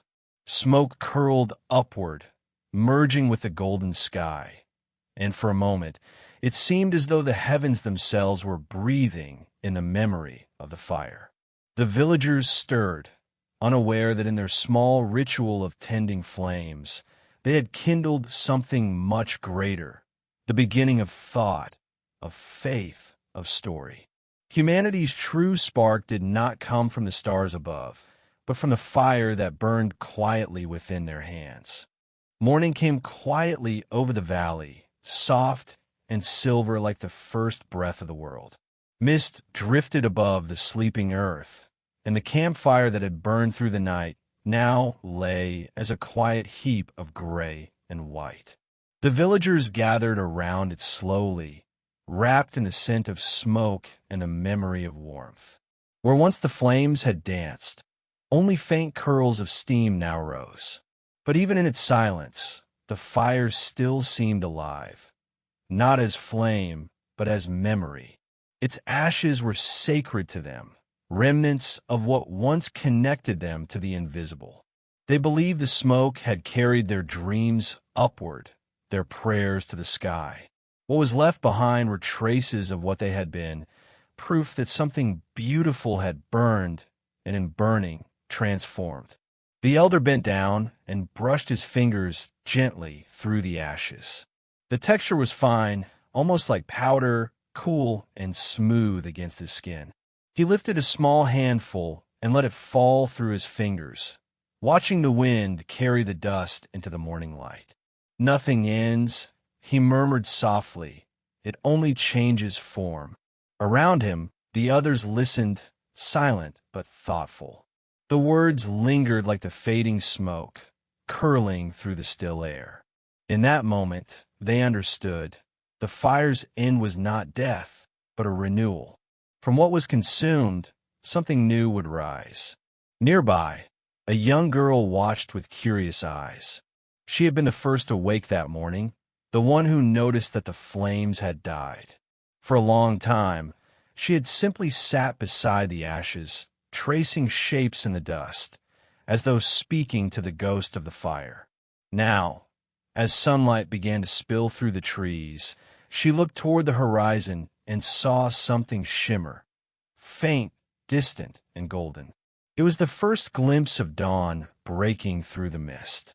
She smiled, as though the world itself had answered her unspoken thought. To her, the fire had not gone. It had become the sun. The villagers began to prepare for the day. Some walked toward the river with their clay jars. Others gathered tools for the hunt. Life continued as it always had, but beneath the surface of their daily motions ran a quiet thread of reverence. Every spark they lit now carried meaning. Every meal cooked, every torch raised against the dark, all were acts of remembrance. They did not fear the fire's hunger anymore. They respected it. They understood that creation and destruction were siblings, that the light of the flame was born only through the sacrifice of the wood. It was a lesson written not in words, but in smoke and time. That morning, the shaman spoke again, his voice deep and weathered like the bark of the old trees. "The flame lives where it is remembered," he said, "in the heart that keeps it, in the hands that pass it forward." He took a small ember, still glowing faintly red beneath the ashes, and placed it carefully into a hollowed shell. Around him, the villagers watched, knowing what this meant. The ember would not be allowed to die. It would be carried from one fire to the next, keeping their spirit unbroken, linking one night to another like beads on a sacred thread. And so, the girl who had seen the dawn was chosen to carry it. Her small hands cradled the shell with care, protecting the fragile glow within. As she walked toward the new campsite on the far edge of the valley, she could feel its warmth pulsing through her palms, a heartbeat made of light. Behind her, the village slowly faded from view, but she did not look back. She understood that the ember she held was not just fire. It was knowledge, memory, hope. It was the echo of every flame that had ever burned before her. When she reached the new clearing, she knelt by a pile of gathered wood and placed the ember gently at its center. The others stood behind her, waiting in silence. For a moment, nothing happened. Then, with a slow breath of wind, the spark caught. The wood hissed softly, and the flame came alive again, small, steady, alive. The villagers sighed as one, relief and reverence mingling in their breath. A circle formed around the rekindled fire. They began to hum softly, the sound rising and falling like waves, their voices weaving through the air as smoke curled upward into the morning sky. The elder watched them with quiet pride. He knew that one day his voice would fade, his body would turn to dust like the ashes before him. But this flame would remain. It would outlive all of them, carried forward by hands yet unborn. The fire was no longer just survival. It had become a lineage, a thread of light connecting all who had come before with all who were still to come. As the song continued, the shaman lifted his gaze to the horizon, where the sun had now fully risen. The sky was painted gold and red, the same colors as the flame at their feet. He smiled faintly. Perhaps, he thought, the gods had never left them. Perhaps they had only changed shape, becoming light, warmth, memory. The fire was their message, and humanity their keeper. The camera of the mind pulls back, the valley stretching endlessly beneath the vast expanse of the sky. The smoke rises in delicate spirals, blending with clouds and sunlight, disappearing into infinity. Somewhere, the wind carries the scent of ash and life intertwined. The girl stands tall beside the fire, her eyes reflecting its glow. Behind her, the world awakens. Birds call, rivers glitter, the forest stirs. And as the first day of a new beginning unfolds, a thought hums beneath the surface of it all. The fire never truly dies. It only changes hands. The years passed like drifting smoke, unseen yet ever present, lingering in the corners of time. What began as a single ember carried in a child's hands became a tradition, a ritual, and then a symbol of something far greater. Across generations, the fire continued to burn, not just in the center of the camp, but in the hearts of those who remembered. It lived in the rhythm of their songs, in the carvings etched upon stone, in the silent reverence of dawn when they lit the first spark of the day. Each new generation believed they were simply keeping an ancient promise, but they did not realize they were preserving something eternal, the spirit of knowledge itself. Over the centuries, the flames found their way into temples, into scrolls, into minds that would not forget. The old shaman's words, "The flame lives where it is remembered," became a truth that echoed through civilizations. When cities rose upon the bones of old villages, the people carried the same instinct, to guard the light, to feed it with wisdom, to ensure that no darkness ever fully conquered it. The fire became a metaphor, a sacred trust between the living and the dead. And somewhere, deep within that unbroken chain of keepers, the story of the first spark, the first true light, was whispered again and again until it became legend. But legends, as time has shown, are fragile things. Empires burned, libraries crumbled, and voices that once sang to the fire fell silent. Yet somehow, against all odds, the idea endured. It changed names, faces, and forms, hidden within new tongues and new faiths. The fire became the eternal lamp of the Greeks, the sacred flame of Rome, the light of learning in Alexandria. Each civilization thought it was inventing something new, not knowing they were all tending the same ancient blaze born in the forgotten dawn of humanity. In Alexandria, the flame took on a new shape, one made not of smoke and wood, but of ink and thought. The library became its vessel, its temple of light. Scholars from every corner of the known world came together to feed it, bringing scrolls, ideas, languages, and dreams. In their minds, they believed they were creating something immortal, something that could outlive kings and storms. Yet they too learned that all flames, no matter how sacred, must one day flicker.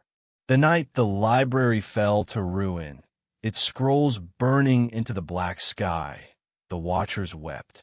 They thought the flame of knowledge had finally died. But they were wrong, because fire, real or symbolic, has a nature that defies endings. When one spark dies, another catches elsewhere, carried by hands unseen. The same was true of Alexandria's wisdom. As the papyrus turned to ash, a few hidden scholars fled into the desert, clutching fragments of what had been lost: words, formulas, ideas, maps of the stars. These few became the unseen torchbearers, carrying the flame through the ruins of time. They taught in secret, they wrote in shadows, they passed on what they could to those who would listen. The great fire had been reduced to embers, but it still glowed. The centuries that followed became a long night. Empires rose and fell, belief replaced belief, and the flame flickered low. Yet even in darkness, it endured, sometimes as a monk's candle in a hidden abbey, sometimes as an astronomer's spark beneath foreign skies, sometimes as a whispered name in a forbidden book. It became part of humanity's bloodline, hidden but unbroken. For every generation that sought light, even unknowingly, became part of that same inheritance. Some say that when a thinker looks up at the stars, when an artist paints by the faint glow of a lantern, when a reader opens a book at midnight and feels the hum of something alive within its pages, they're touching that same ancient fire. The spark that first burned in the caves, then in the temples, then in the Library of Alexandria, continues to burn quietly in every act of seeking, in every mind that refuses to rest in the dark. It is said that memory is fire in another form, invisible, intangible, yet capable of both warmth and destruction. It can illuminate the past or consume it. The ancients knew this instinctively. That is why they feared forgetting more than death. Forgetting was the true extinction, the cold silence after the flame dies. And so, from cave to city, from scribe to scholar, humanity learned to fight that silence. Every story told, every record written, every secret shared in whispers. These were all offerings to the hidden flame of memory. Now, imagine that somewhere, deep beneath the sands of Egypt or sealed within forgotten catacombs, a single scroll remains untouched, a fragment of the Great Library's lost knowledge. Perhaps it holds nothing more than a poem or a fragment of philosophy or a recipe for ink. But if found, if read aloud, it could stir something ancient within us, a connection, a spark, the realization that even across millennia, the flame was never lost. It only waited to be seen again. As the story comes full circle, we return to that first campfire in the mist.